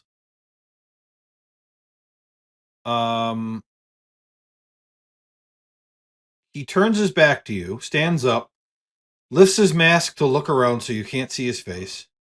Then he pulls the mask back over and then moves to the middle of the street, puts the chair down, and runs back to the door. He runs into the door, curses again, opens it up, goes inside, and then you hear a very loud and obvious click as the door is locked. All right, now sit in the chair. Okay. What? How's the sound volume? I think it's better. Similar but better. Yeah, I don't mind how loud it is. Okay. So this chair is all metal except for a thinly cushioned seat. The bottom is box shaped rather than having legs, as if it's filled with something. It seemed quite heavy based on the delivery of the chair. There is also a cloth and metal seat belt. Is it dirty? No, it's not dirty, but it's not new or in great shape. Okay. Watcher takes out her polishing rag and kind of dusts it off a little bit and then sits down. Okay. Do you put on the seatbelt? Hey, Mr. Duck, do I need to put the seatbelt on for some reason? Yes, buckle yourself in and close your eyes. Your goal is to not puke. Good luck.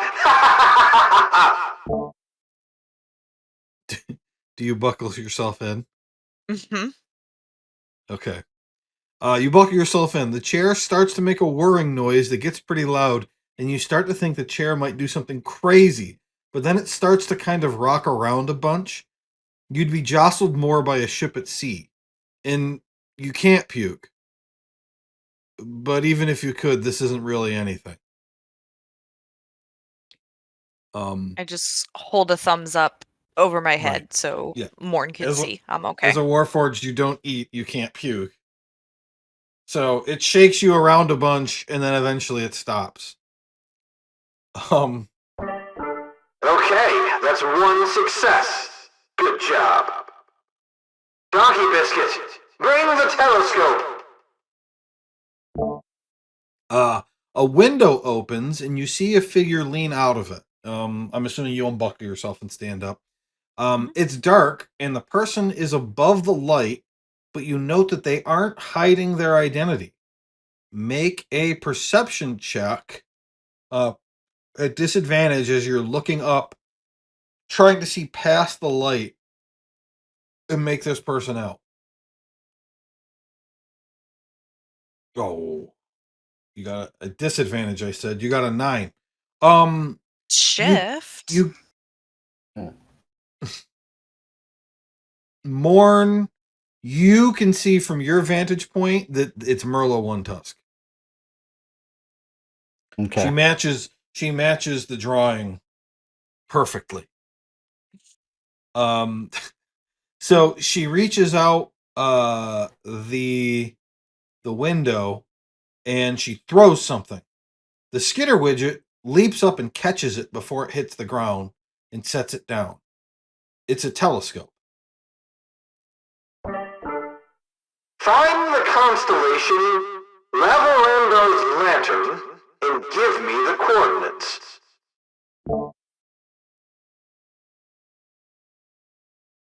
Okay. What skill check do you think is appropriate for this?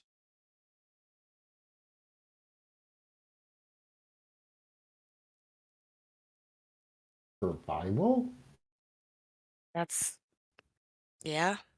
Like navigation? Survival or nature? I'm You bad tell at me. both. Survival, if I get to Survival. pick out All right. those two. This is why I'm asking you, so that you could decide the one you like. All right, survival. It's a DC 12 check to find Leverandar's lantern.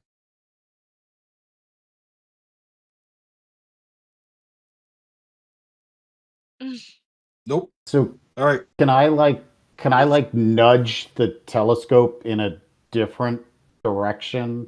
I Like- cannot imagine there's any way you can use magic to help someone locate a constellation through a telescope. The mathematical equations involved in angling a telescope the right way would be impossible. So the constellation is not visible to the naked eye. No, I mean it's up there and all, but but what her 5 survival really means is she doesn't know what it looks like. So even if you pointed her in the right direction, she wouldn't be able to find it. Oh, okay. Gotcha. Okay, so you're unable to do this one. That one's a fail. I hope you gave yourself your fate token for succeeding at the first one. So you're one and one right now. You now hear a strange mechanical sound coming from the skitter widget. For the players, it sounds like a dot matrix printer. It prints out a sheet of paper and brings it over to you. You have 1 minute to solve the mathematical problem on the sheet. Go! This is a straight up intelligence check. Oh, good. I don't actually have to do math. Right, you don't actually have to do math. But the problem is this is DC 15 intelligence check. Well, that's not happening. I have a minus 1. Probably not. You only need 6 out of 10. Hey! Oh my god! Okay, you give the correct answer, and also determine that this is a trigonometry problem. Obviously, you must have figured that out because you get it right. It's trigonometry. Oh, excellent job. Okay, that's 2 successes. Next question. Question 4. Who are the smartest people in Candlekeep? Now this one's multiple choice. A, the great leaders. B, the seekers. C, the adjutants. Or D, the livestock.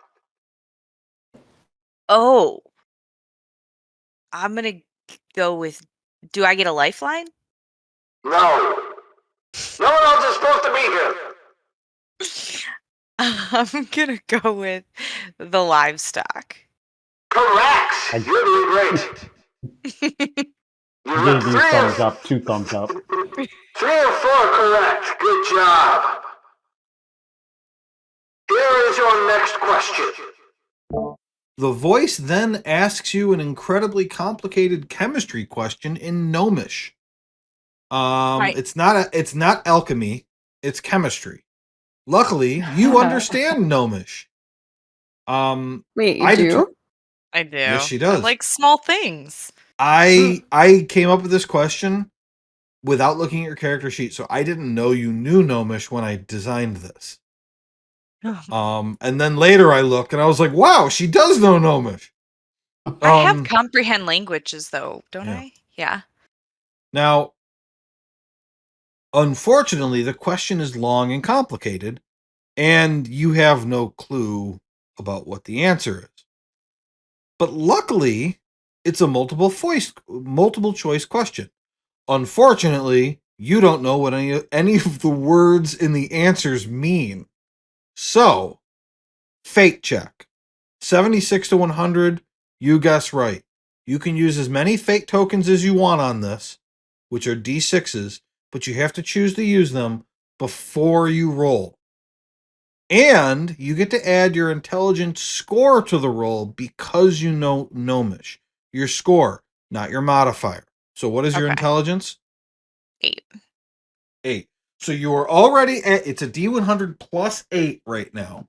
You need a 76 to 100, and you can use as many fate tokens as you want. I hope you've added the 3 for the questions you've gotten right so far.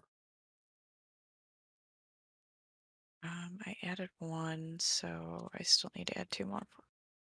I'm going to use 4. Okay, so roll a D100, 4d6, and then plus 8. You need a 76 to 100. Holy shit! What? You got a 74. You win. You just I mean, win. I don't Yeah, even you win the need. game.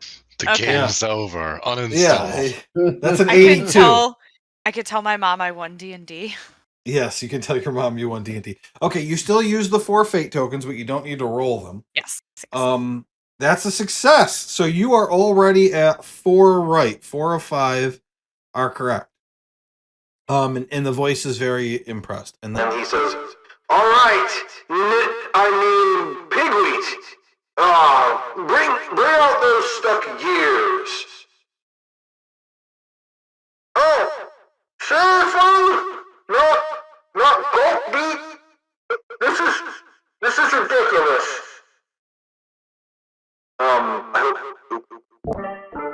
I hope that sounded like it was somebody else in the background yelling. Okay. A door swings open and a very short humanoid comes out backward, dragging a set of gears whose teeth have gotten stuck together perpendicularly. They are wearing all black but no robe. Black pants and boots, a long black shirt, black gloves, black hat with a black bandana over his lower face, and a set of shaded glasses. Make a perception check.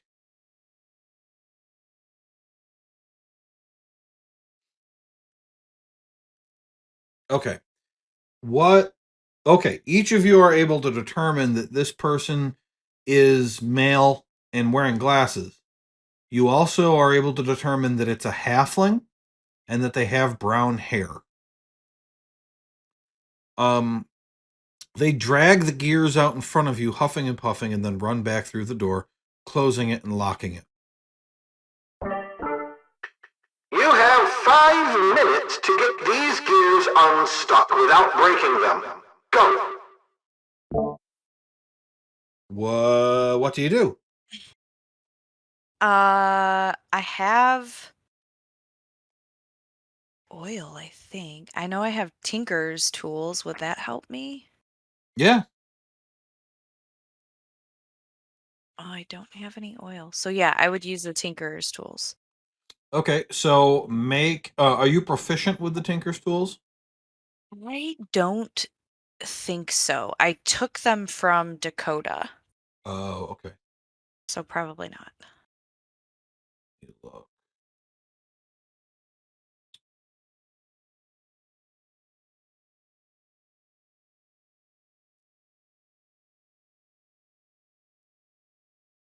Yeah. So I'm going to say that this is you're using the Tinker's tools, so I'll say you can make a strength check with advantage because you have a tool helping.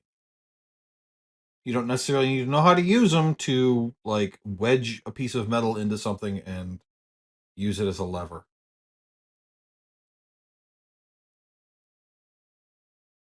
Did I do it right this time? Yeah.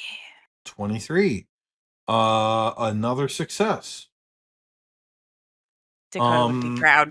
You've gotten far more right than I thought you would so far. So you've already got 5. You only need one more, and there's 4 more questions. Because that DC 15 you definitely weren't supposed to get right. And the chemistry one was a 25% chance, and you got it. So you're already well ahead of where I thought you would be. Okay.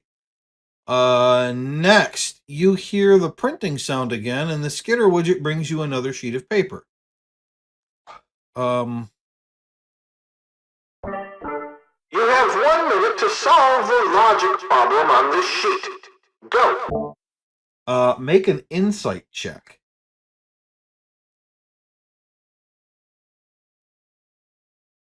What the fuck? Are you serious insight. right now? It's pretty good. It was DC 15. Okay, you solve it. This is the point of the logic problem was to indicate that unique and rare books have the most value. So that was kind of the answer to the question. Unique and rare books have the most value. Okay, we're gonna finish this off, but you've already gotten 6 right, so you've already won. Next question. Where should the most precious books be kept? A. Candlekeep. B. Space. C. Under the ocean. D. The elemental plane of fire. I'm gonna say space. Correct. You are doing excellent. I knew it. The voice speaks in a language of gibberish. It sounds like clicks and whirs and a whole lot of AOL dial-up login sound. Wait, do I have? Say, how do you not have that?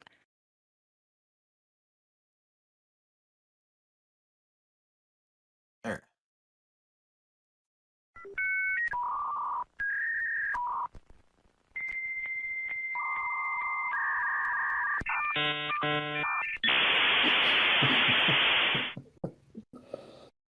Yeah, so it makes all those kinds of noises.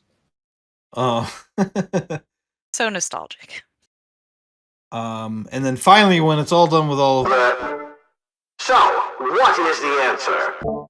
And you realize it's another multiple choice question, but you don't understand any of what was just said. Like, it literally sounded like that, and then he asks you what the answer was. So, fate check. 76 to 100, you guessed correctly. You don't know this language, so you don't get to add your int to this one. Okay. I assume since you've already won, you got another 74. Holy shit. No. But you What did I needed a need? 76, so you failed. So that one's wrong. So you're at 7 and 2 as we come up on question 10. So she couldn't have used fate Can we tokens? just point out that she rolled the same on both D100s for a second? That's That's wild. like insane. Yeah, she could have used them, but she didn't. Yeah, I needed to use them before, or say how many I was using. Rooster Muffin, bring out the helmet. Nothing happened. Ahem. Rooster Muffin, bring out the helmet. Again, nothing. You then hear cursing and stomping coming from one of the buildings. Did he say rooster muffin? Yes.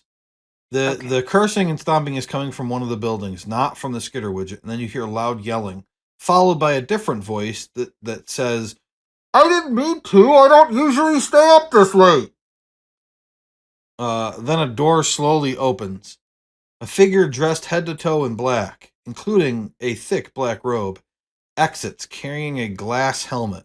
It looks like a goldfish bowl, except it's big enough for your head, and the lower rim has a kind of flexible rubber. Looking at the person, make a perception check.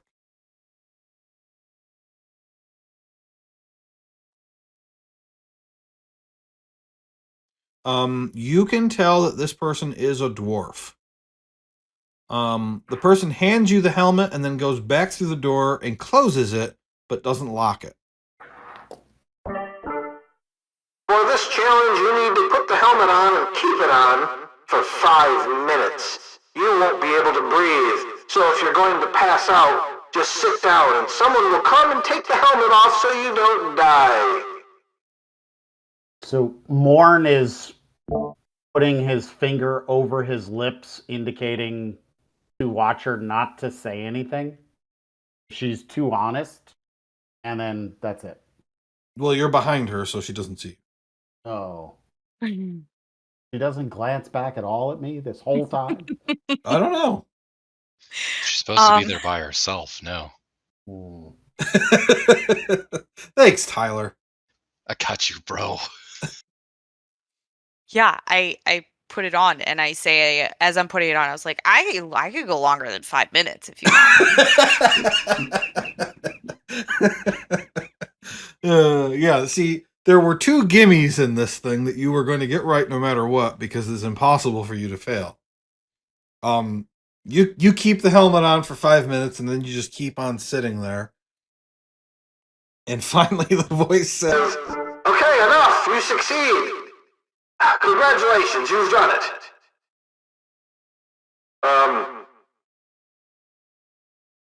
Alright. You have to choose a name. For a naming convention is that your first name must be a farm animal and your last name must be a farm crop. Farm animal? Cow dung. Well, rooster and cow are already taken, and pig. And donkey. Donkey. Horse dung. Chicken. And duck. Yeah, could I do chicken corn? Corn's a crop.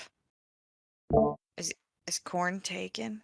hold on, I gotta look. I probably should have had that list up. Hold on.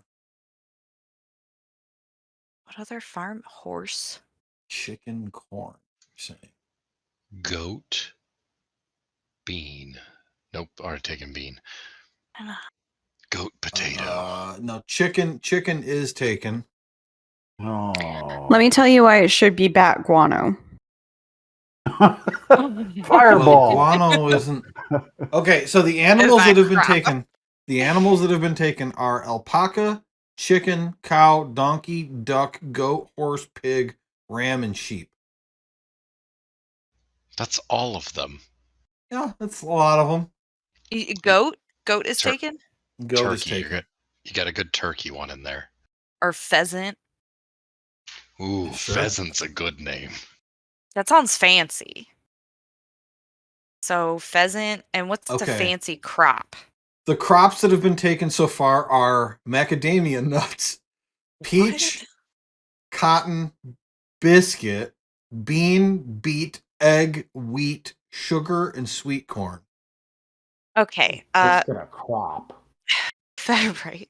I don't know how a biscuit's a crop, but it's gonna be pheasant or rhubarb.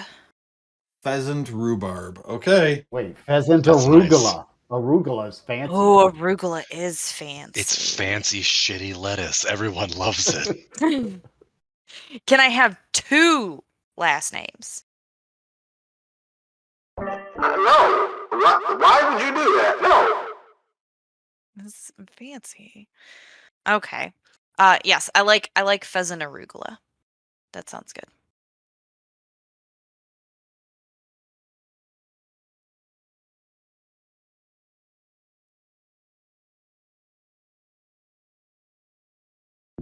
Seems like a good name for this episode, Pheasant Arugula. What's next? Let's see.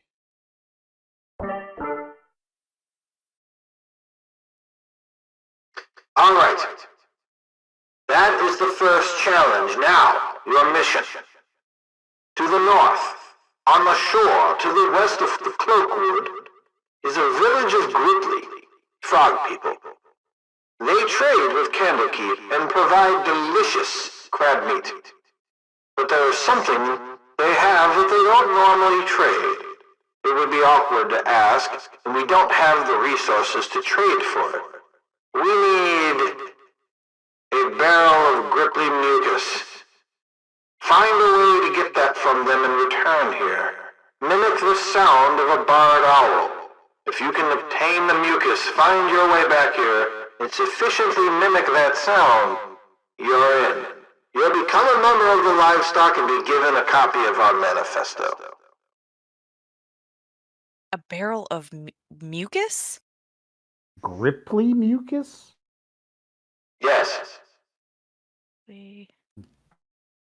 Gross. I see you over there miming words in your mute bubble. I'm doing the Macarena. sign of killing, killing the spell. Never mind. What's the barn owl sound like? I put the whole thing in the chat. Oh,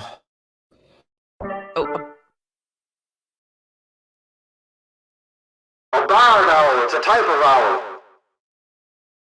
Oh, I thought you said barn. me too. I'm gonna be honest, I don't know if a barn owl is actually a type of owl or if it's just an owl that's in a barn. It's a type of owl. Yeah. Okay, well, let me quickly look up the sound of a barred owl. That's not it. It's me. Oh.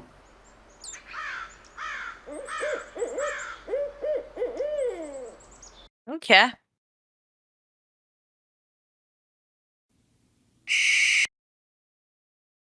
Oh man, this isn't.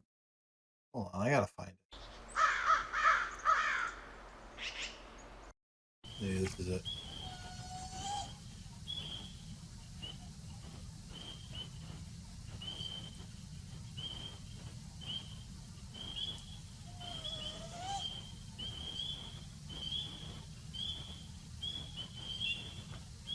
Okay, this one's 11 seconds.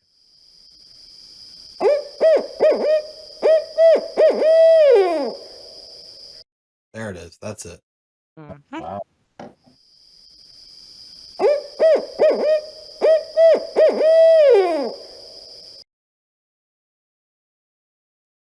All right. That's the sound you have to make. And Okay. I expect Carly to do it. I mean, pretty good at owl sounds. I don't know if you remember, but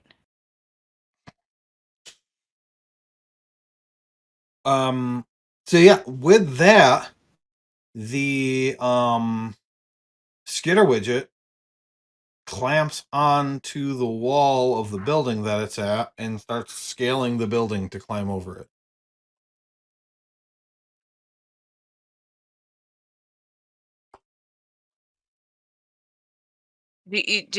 I turn towards more. Do you want me to get that for you? Did you want that thing?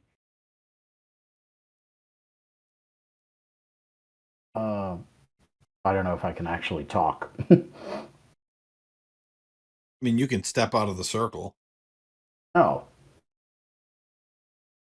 Okay. I don't know if it's something that should be taken. Okay. Well, I mean, I'll be back here because now, like, I'm pretty sure I could get that barrel. So I'll see if I could get it next time. Okay. So barred owl.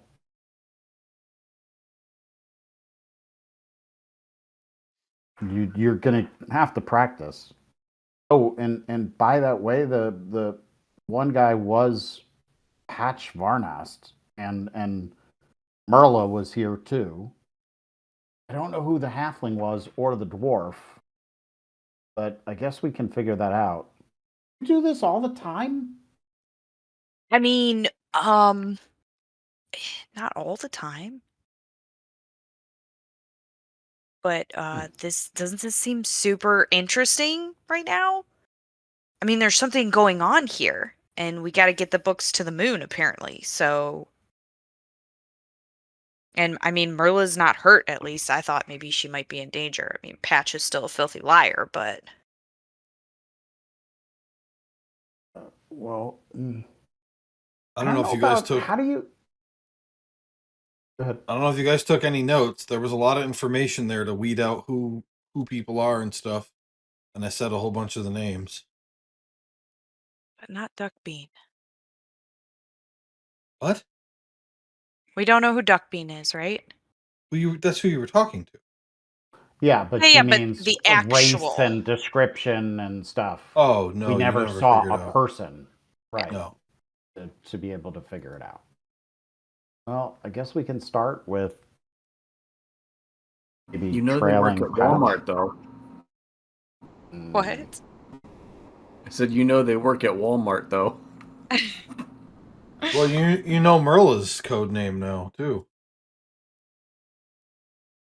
Yeah, if I had written it down. Yeah. Was she the chicken muffin or chicken? I'm not answering questions. Damn it. The other one we did not know was a dwarf. That was Rooster Muffin. Rooster muffin. A muffin isn't a fucking crop. What the hell? That's what I said. I like it though. Okay. Joe you guys went to his kids and was like, "Tell me some crops," and the baby was like, "Muffin." Okay, the baby can't Fucking talk, so it's muffin. ridiculous. Okay, all right, okay. Josh hasn't gotten to do like anything tonight, neither has Tyler. So, do you guys have other talking you want to do about this, or can we just go into downtime? I'm No. literally singing drinking songs, so I don't have much for downtime, so. I'm singing drinking songs with him, and then I look at him and go, Do you know I can become a bird? Can you become a rattling bird? No, but I can rattling this song off, and I start singing again. Oh my god. And that's it.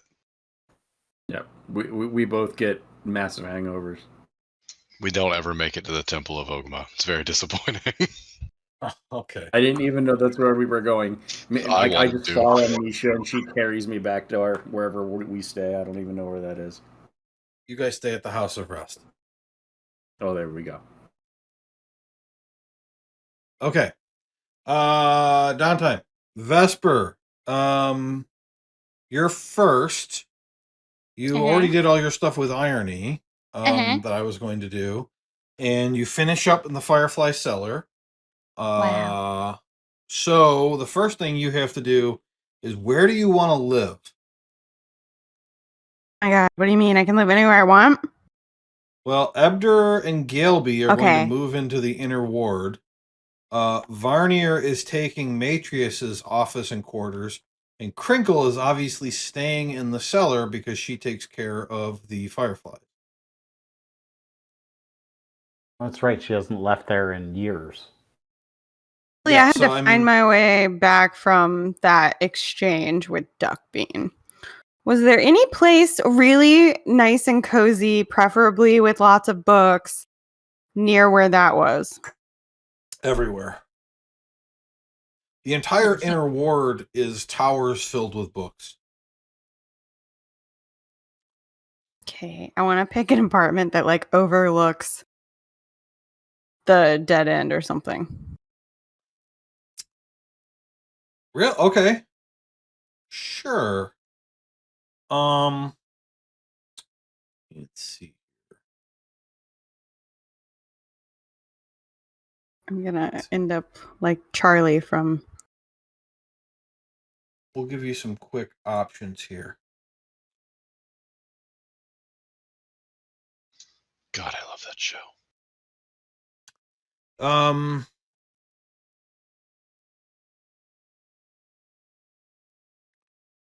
Let's say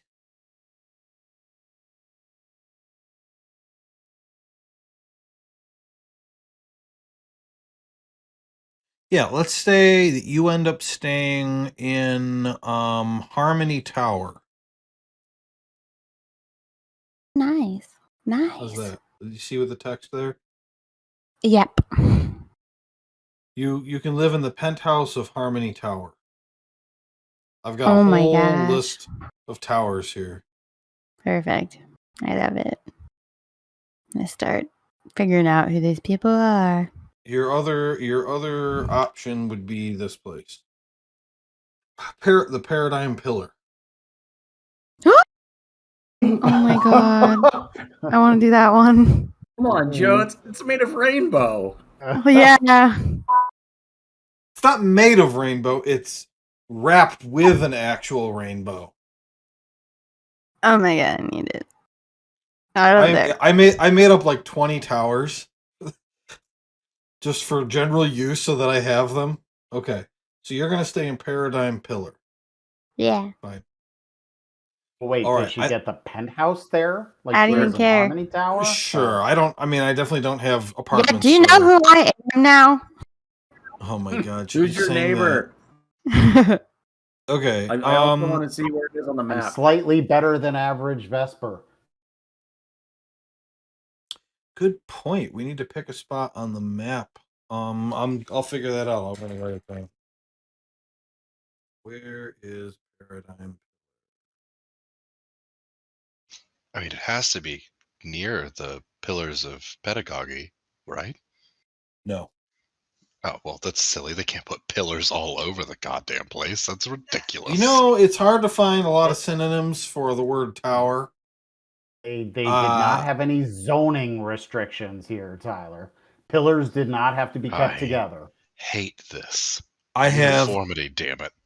obelisk, column climb, shaft, ascension, tower, cloud, rise, spire, pillar, steeple, ascent, and purlin. Paradigm shaft would have been cooler. Well, the one that's shaft is called the down shaft, and it's Oh yeah. It's appropriate. It's okay, appropriate. guys. It doesn't sound like it's made of rainbows.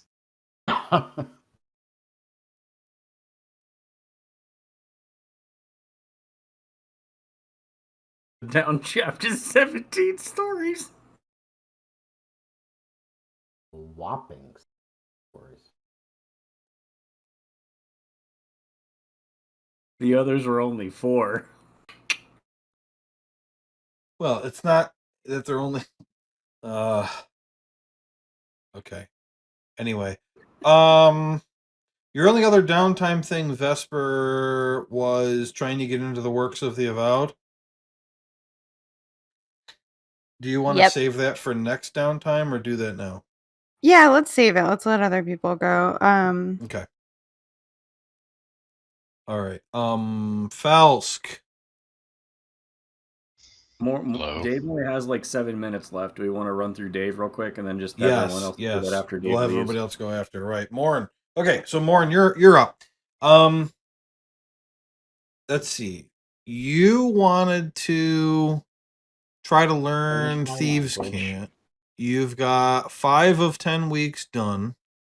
You owe 25 gold for each remaining week. I want to remind you that whenever you're rolling to see if you can speed up the process of learning something, you can spend up to 5 fate tokens before you roll to increase the die result by 1. On these rolls, the only other thing that can be used is DM inspiration. No other bullshit. Ooh. Okay, I do have inspiration.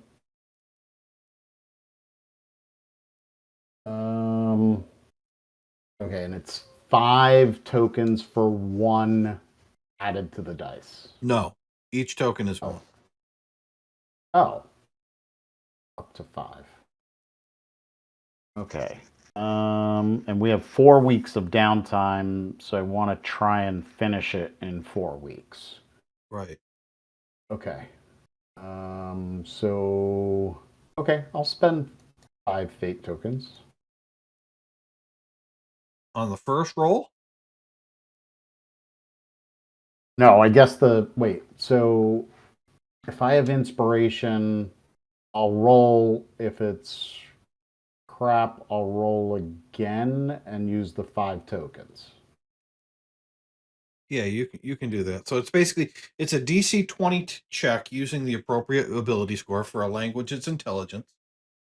And so you're going to roll a DC 20 intelligence check. And for every fate token you spend, you increase the result by 1. But if you want to try straight up on the first roll, and then assuming you're going to try again using inspiration, use your fate tokens on the second roll, you can do that.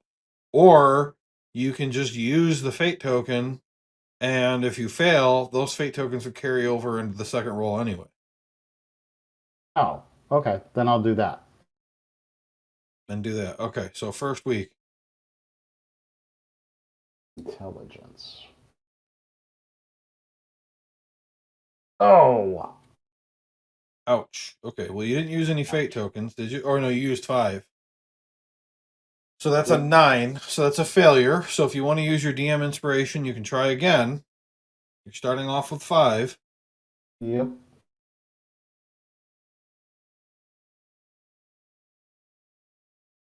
Oh, even worse. Wow. Okay, so you lose the 5 fate tokens, your DM inspiration.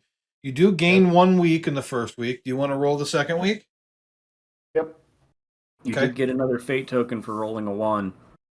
Yeah, that's true. Wow. You gain 1 for rolling a 1. Okay. Turn off inspiration. I don't have that anymore. Okay. All right. 17. All right, that's a failure. Okay. Week 3.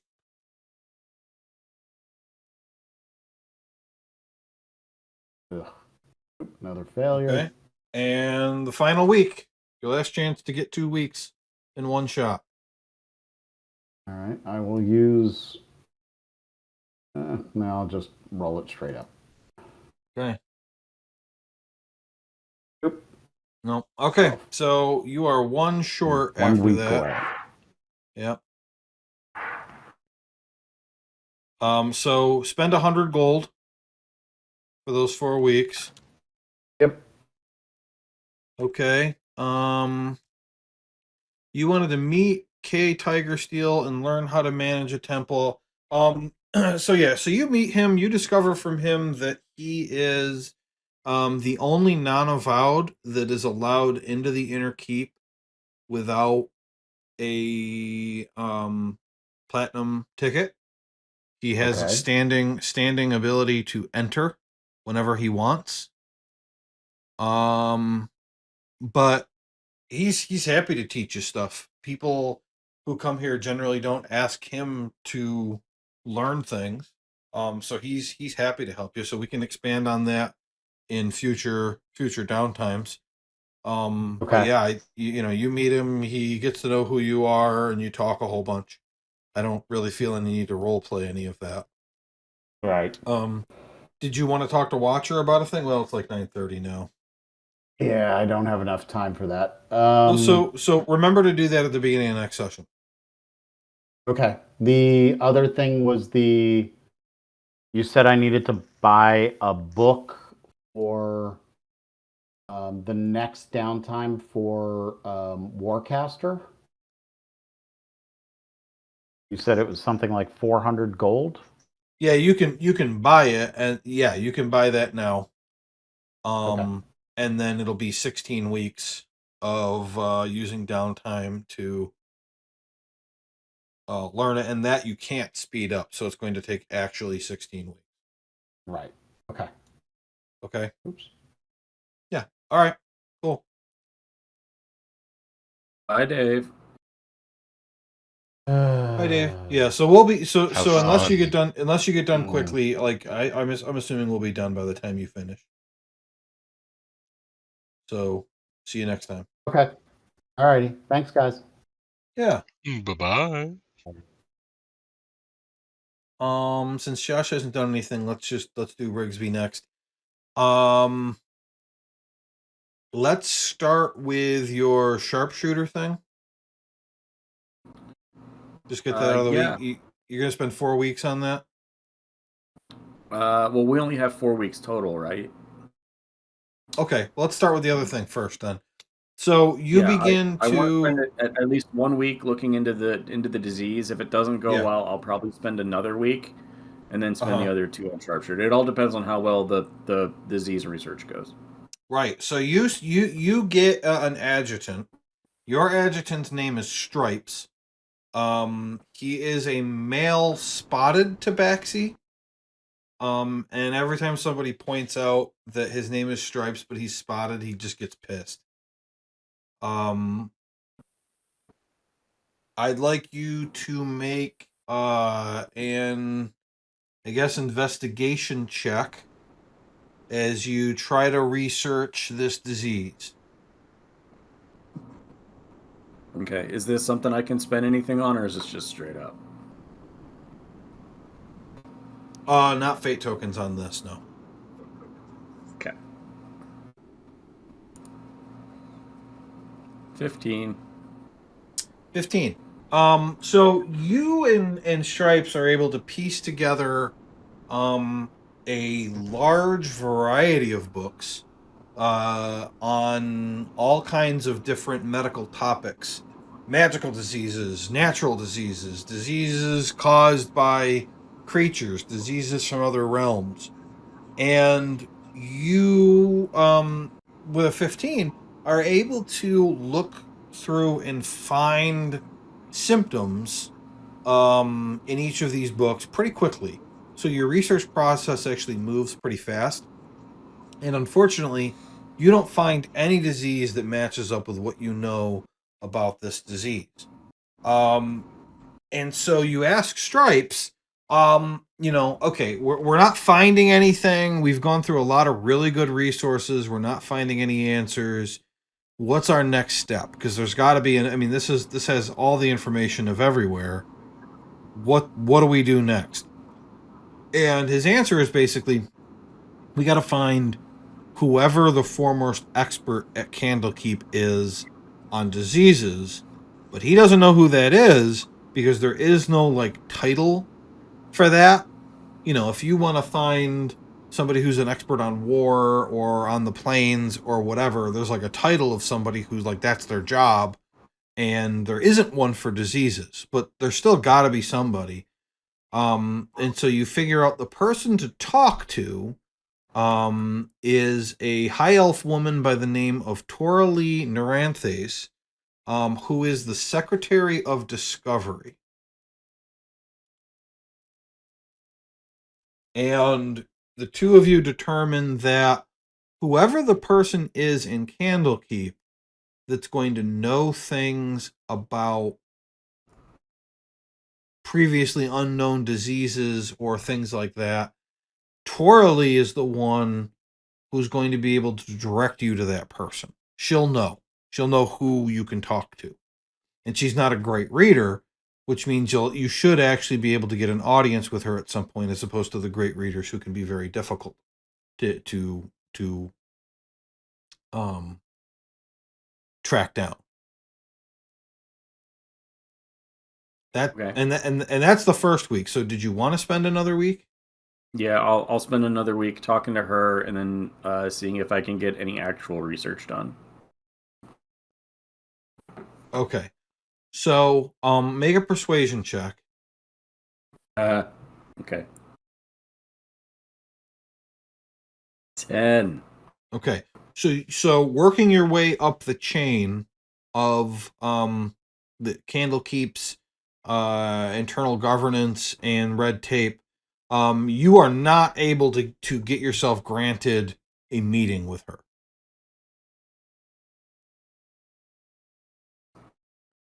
In that case, I will go to Vesper and see if Vesper has any pull to potentially get me a meeting.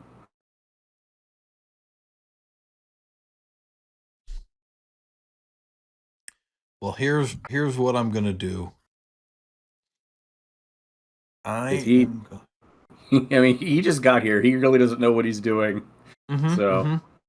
So what happens is that you are intercepted on your way to see Vesper by Varnier. Vesper's she's still her boss. She's just one level up. She says, "Oh, Rigsby, a moment of your time, please." Yes. can I do for you? First, I didn't really get a chance to talk to you before. I wanted to thank you for everything you did in the Firefly Cellar. You saved my life. Well, team effort and all that. I was talking to Stripes, and he said that you've been working on a bit of a research project, and well, I'd like you to explain the issue. Maybe I can help. It's a bit of a long story. To try to make it as short as possible, there is currently a fungal infection plaguing Cormir and Cormanthor. It's known as saprophyta. So far, I haven't been able to find any useful information, as none of the healers there have had any luck in finding a cure. Stripes and I did some research, and it turns out that Torlai is the person we need to speak with. However, I was unable to secure a meeting quickly, so now I was on my way to speak with Vesper to see if she had any pull to potentially at least help me figure out who I need to talk to. I see. Well, helping you to get a meeting with her is the least I can do. Give me some time. It won't be, tomorrow or next week, but give me some time. I'll find a way. Okay?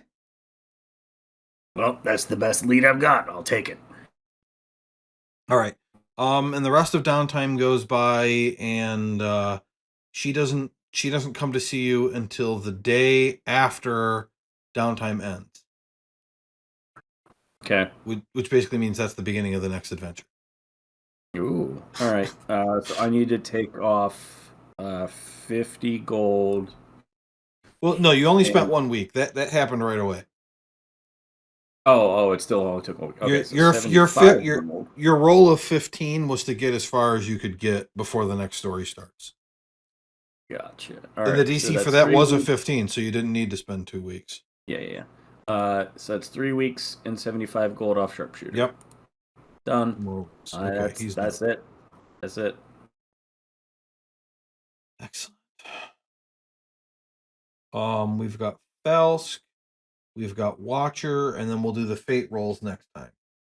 Which is too bad. I was excited, but I don't want to do it without I wanted to say Morn, but Dave. That's the same person. Well, I mean, my first thought was Taz, and that's why I stumbled. Okay, Felsk. Hello.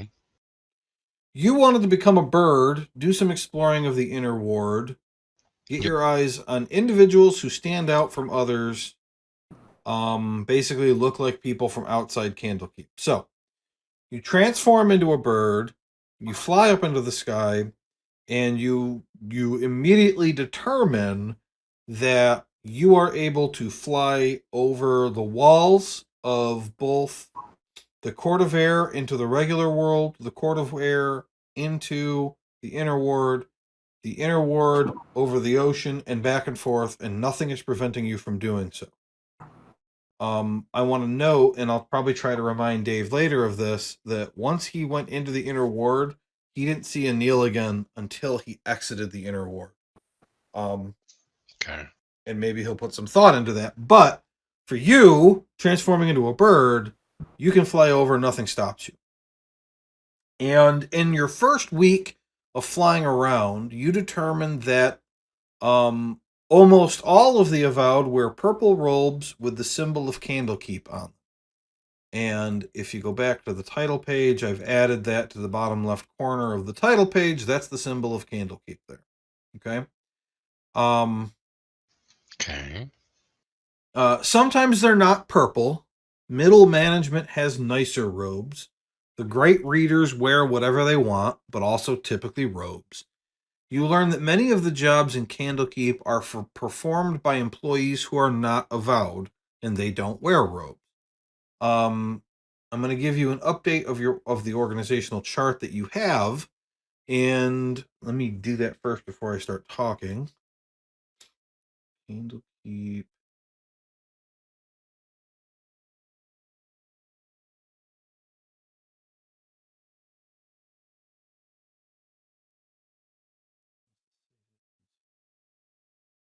Felsk, August 2023.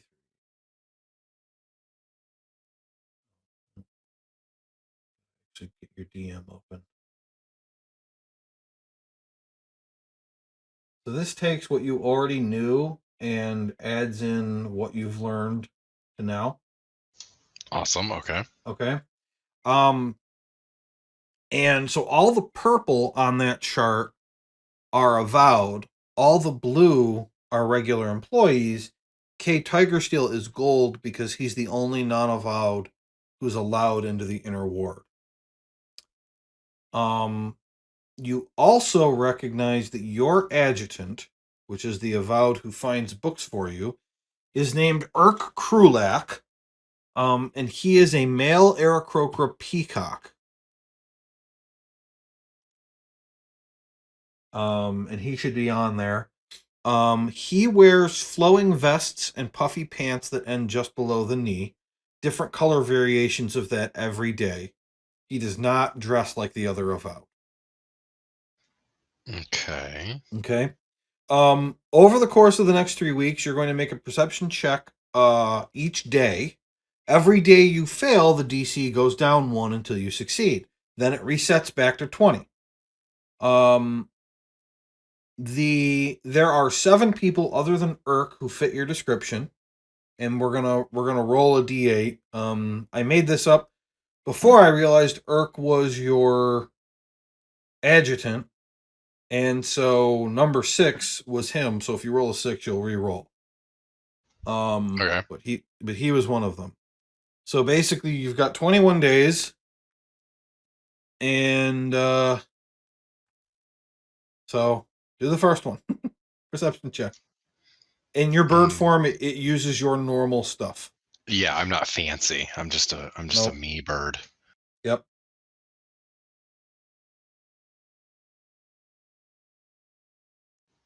It's a 13. Yep, that's the first one. That's a fail. It's a 14. Fail.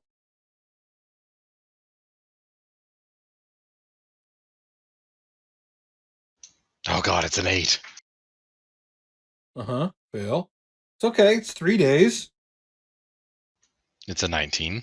Okay, that's a success. So on the 4th day, you spot somebody. Roll a D8 for me. 2. Okay, so you spot this person and then later learn their name. He is a male tiefling. He is a scribe who works for the book that Candlekeep publishes annually called The Works of the Avowed. His name is Debris. And you've seen men dress like him. Heck, you usually dress like him.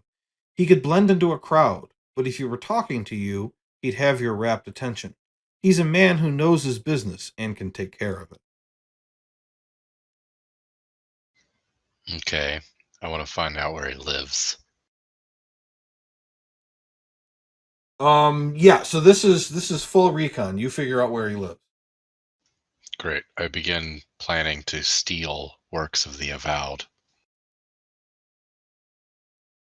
A copy of the book? I would hope his master copy of the book. Whatever he is currently working on for whatever the Works of the Avowed is this season? Summer? Yeah, this season. I want to blackmail him. Okay. Well, Vesper would have also told you she's trying to get into this. She's trying to get published in this one. Vesper would be trying to get published in this one. That makes a lot of sense, yeah. Yeah, so every year Vesper writes another essay about bats, some other aspect of bats, and she tries to get published, and every year she gets denied. So she's trying real hard this year, but you don't know specifically what she's working on. Okay, you want to sneak in and steal something. Okay. So, what did we say about your ability to lockpick? What did we do? Is it you As have a bird? advantage? Well, I assume you would land, transform. Oh, yeah. You're yeah. going I to was steal like, it I right can't now, lock right? it. Yeah. You land, you transform. Okay. Do you remember what we said about your ability to lock because you practiced? I think I got I don't remember. Okay, well, why don't you It make wasn't a check? advantage. It was nowhere near advantage. Yeah, why don't you make a check and we'll just see how good it is to determine whether we got to do something special. Because if you get like a 20, then who cares? Right. What am I rolling again for this? I made a shortcut. I had to delete it. There's a tool. No, there's a tool. Yeah, where is it? There's a tool skill. It's at the where are you bottom at? of the. It's at the bottom of the skills. Oh, thank God! There it is. And you just use dexterity for it. Damn it! It's a 12. 12. Of course, you rolled low. Let me look at the previous downtimes here. It was probably the first. Oh, second one. Oh.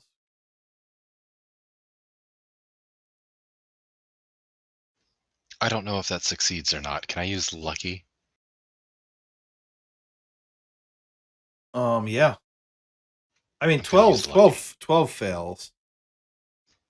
I'm just Okay, I was then trying to figure out what. I don't want to use lucky then. That seems rude. Well, no,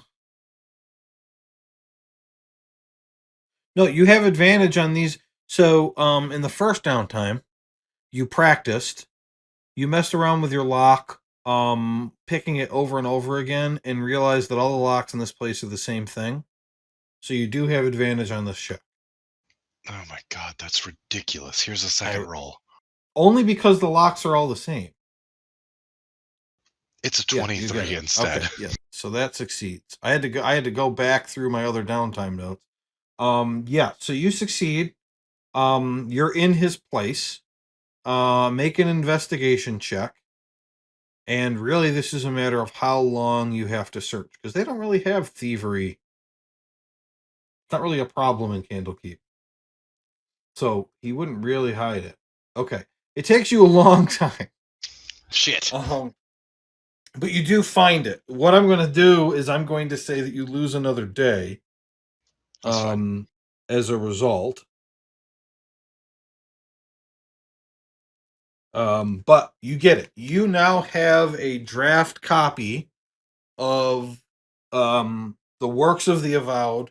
There's a bunch of blanks. Obviously, they haven't finished selecting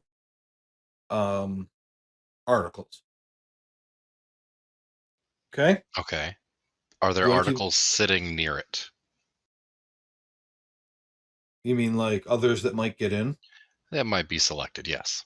No, because he is too low. He's the lowest level. He's the same as Vesper in terms of his rank. He's not in charge of approving anything. Okay.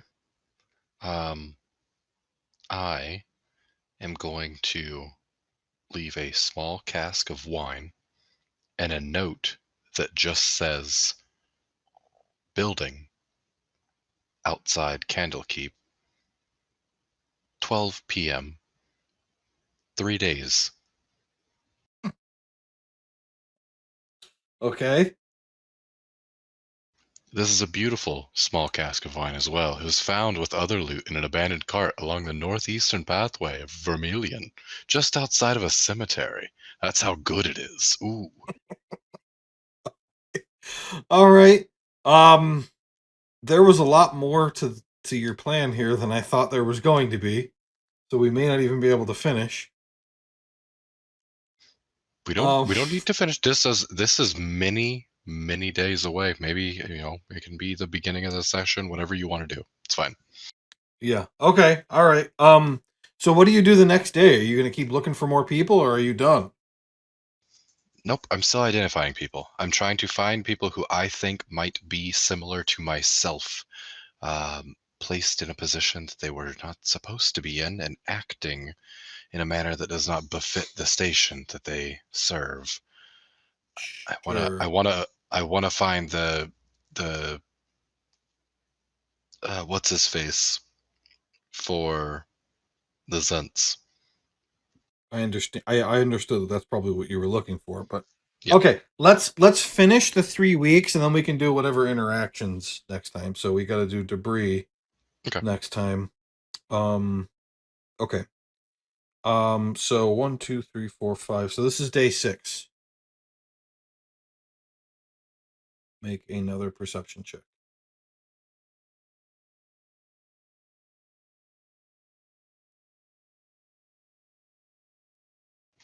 $12. Okay. There, 20. Day 7. Oh my god, you succeeded on day 7. Okay. Roll a d8. 6. We've already used 6. Roll again. We gotta roll. Get this. Come on. D8, 6. 6 was Urk. 1. A male turtle. You learn that he is the director of grounds and operations. His underlings tend to wear coveralls, but he dresses like a wealthy merchant. It's interesting to note that the groundskeepers and custodial engineers are avowed, not employees. This turtle, whose name is Simon Clavis, likes to bathe nude in a pond in the inner ward. Okay. This is going to sound weird. Do you care about that at all? Yes, actually, entirely. I would like to take in excruciating detail Simon Clavis. His profile, person, and nudity, because I may or may not be impersonating this person when I speak with debris. Okay. We can do that. Let's just say it costs a day. That's perfect. A day of staring at a nude turtle in a pond. I constantly go and find Rigsby and ask, "Can we drink? Do you want another drink? It's on me this evening. I promise. It is well worth your time." Sure, I've had a long day of reading. I've been reading some things myself, and I wish I had not seen it with my eyes. Anyways, this wine looks nice. All right. I've also learned that tabaxi are also stereotyped pretty hard, much like us, Harengon. Yeah, we may have to at some point do a whole tabaxi Harrigan thing where maybe he tries to eat you. I'm not sure. I hadn't thought about that very much. But anyway, all right, day 9. I would literally murder him if he tried. Yeah, I know. I have 63 hit points. He's not even 19. Well, because you had just succeeded, that one's a DC 20, so that's a failure. So next one, 6. Okay, day 11. Failure. 4. 4, 17. 18. Another success. You're getting these quick. I'm trying so hard. Yeah, roll a d8. You've used 1, 2, and 6 so far. 3. You're working your way all the way through. All right, this one is a little surprising to you that you didn't figure out that this person was odd before, because he's the gate warden. This is a human man. He is in charge of the outer gate. His name is Callan Strongbranch, and he's actually the direct superior of Satina Luminous, who's in charge of the Emerald Gate that leads into the inner ward. She's the one that rejected Morn earlier. He's always seemed an oddity because he's a wizard with a well-chiseled frame. But the only thing that you ever thought was strange about him was that within his robes, he carries a sword in addition to a shoulder harnessed wand. But one day you notice that he wears a bracelet with a black symbol, a hand with the thumb and fingers touching raised up. You look it up and discover that this is the symbol of Bane, god of tyranny.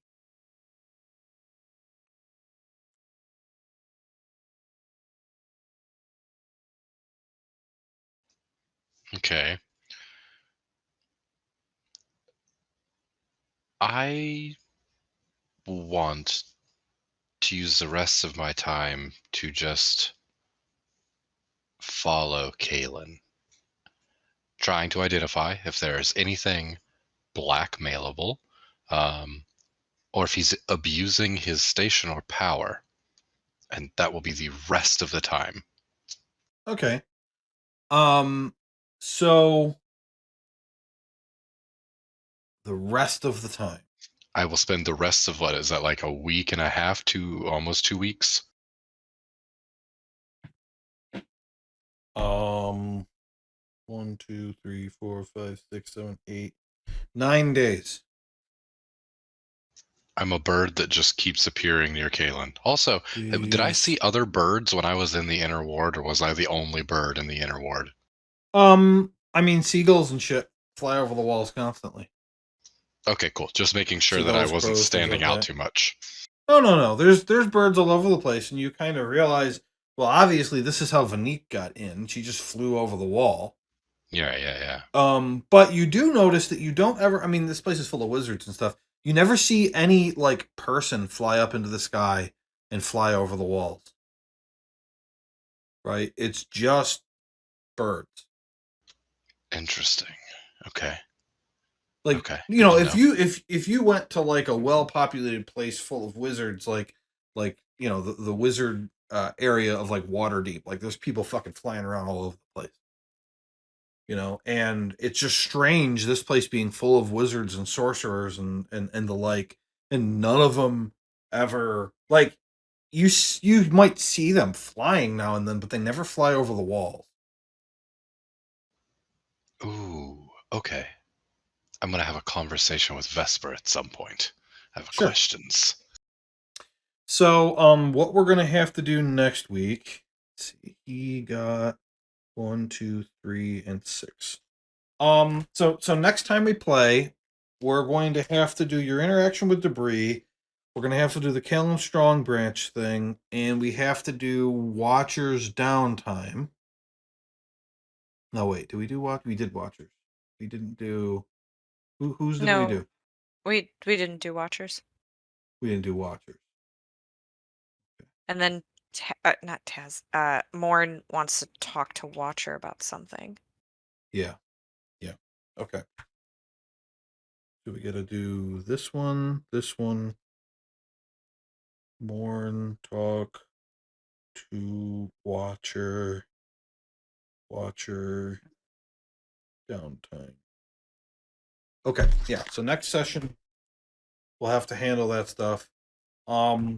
Sorry, Josh, you didn't get to do much. That's all right.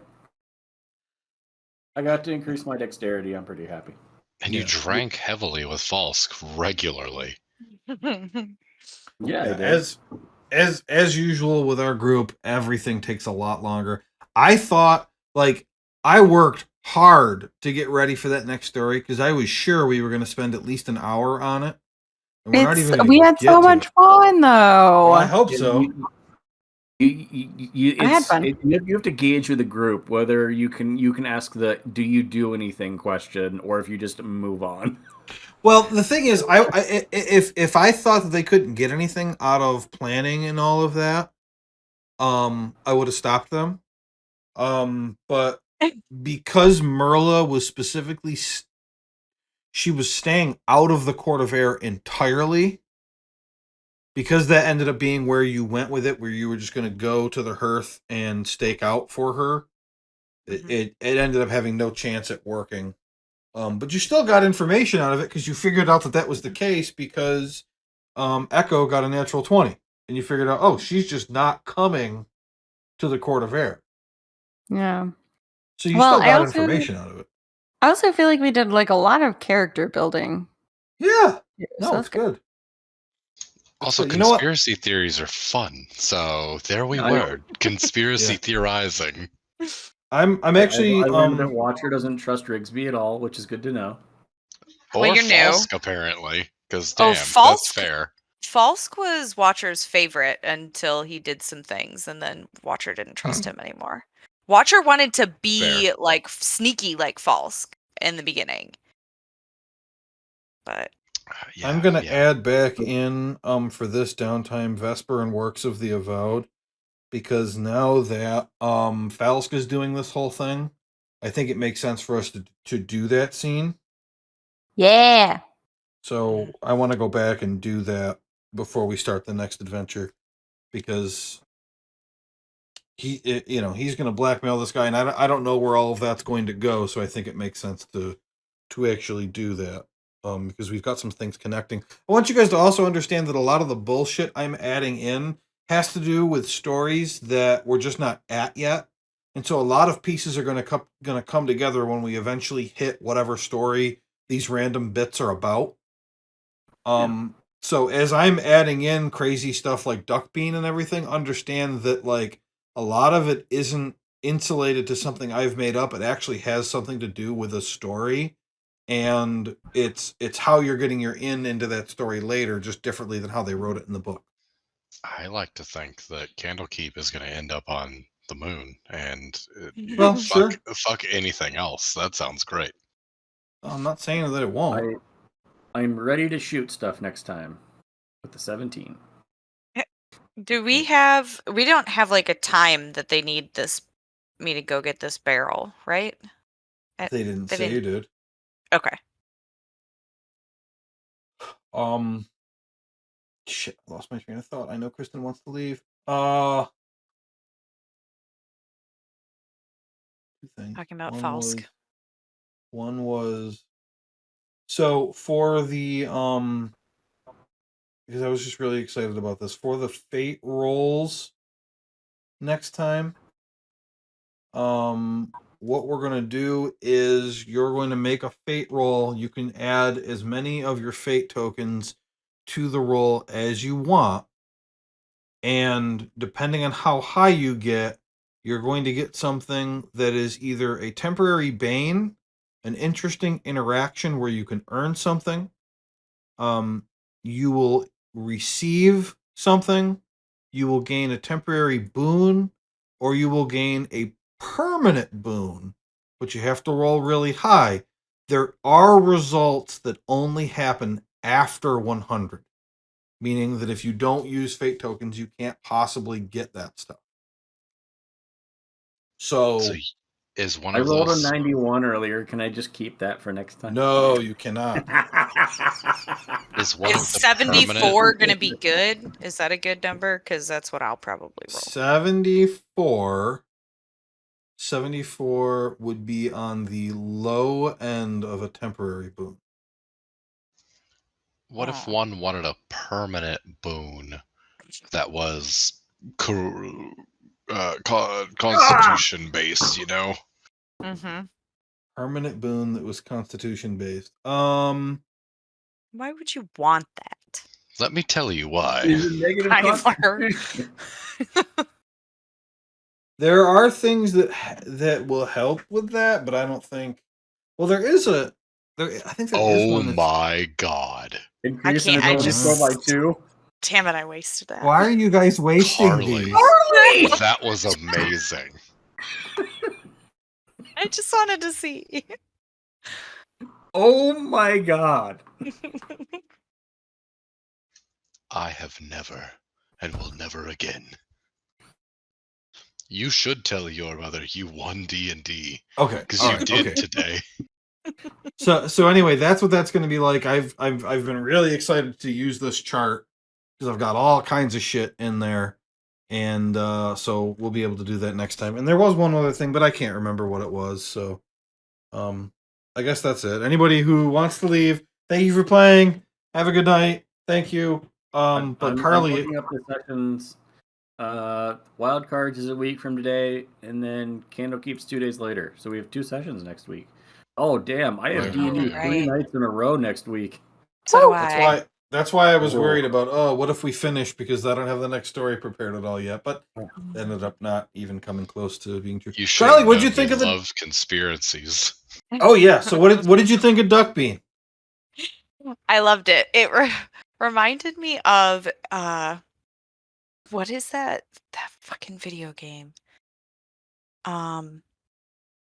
With Penn and Teller, they do the voices in it fuck, I forget what it's called. But I really liked your sound effect for Duck Bean speaking through the speaker. Yeah. Well, the idea was, so I wanted 10 things. I was like, all right, she needs 6 of 10, but 2 of them are going to be gimmies because she's a robot and they're not taking that into account. And then of the other 8, 2 are multiple choice with like obvious answers, and 2 of them are like in crazy languages, very difficult. No way she gets them.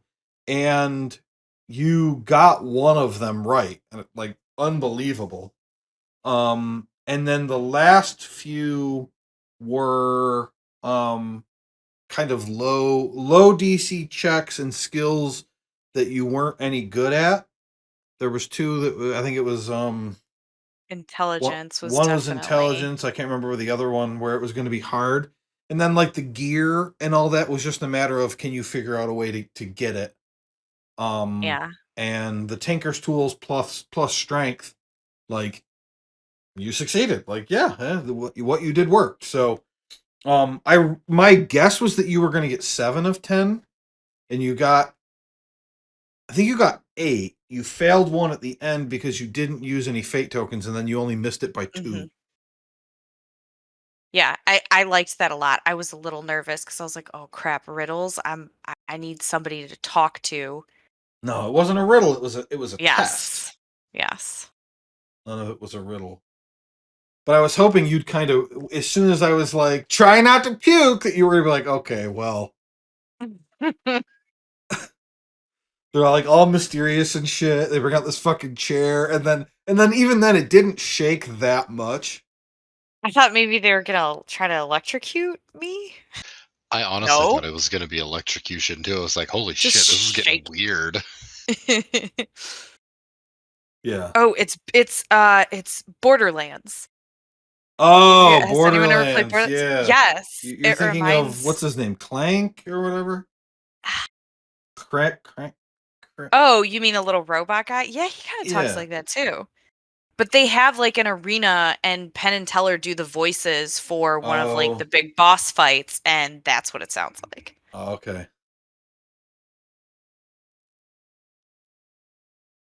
So that was good. Yeah. Oh, and mysteriously, my computer works when I plug it into my docking station. So, Yo, I don't know. You got water in the regular port. It's probably like a buildup of something. Might not have been like a spill, but humidity probably corroded something. You think that's why when I plug it into my dock it works?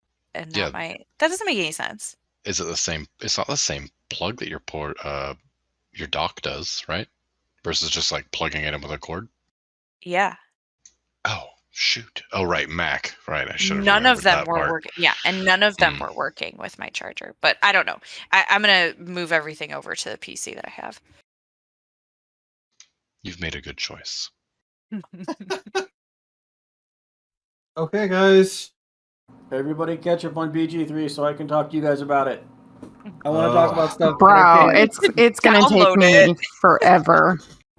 I think Tyler and I work way too much. Yeah.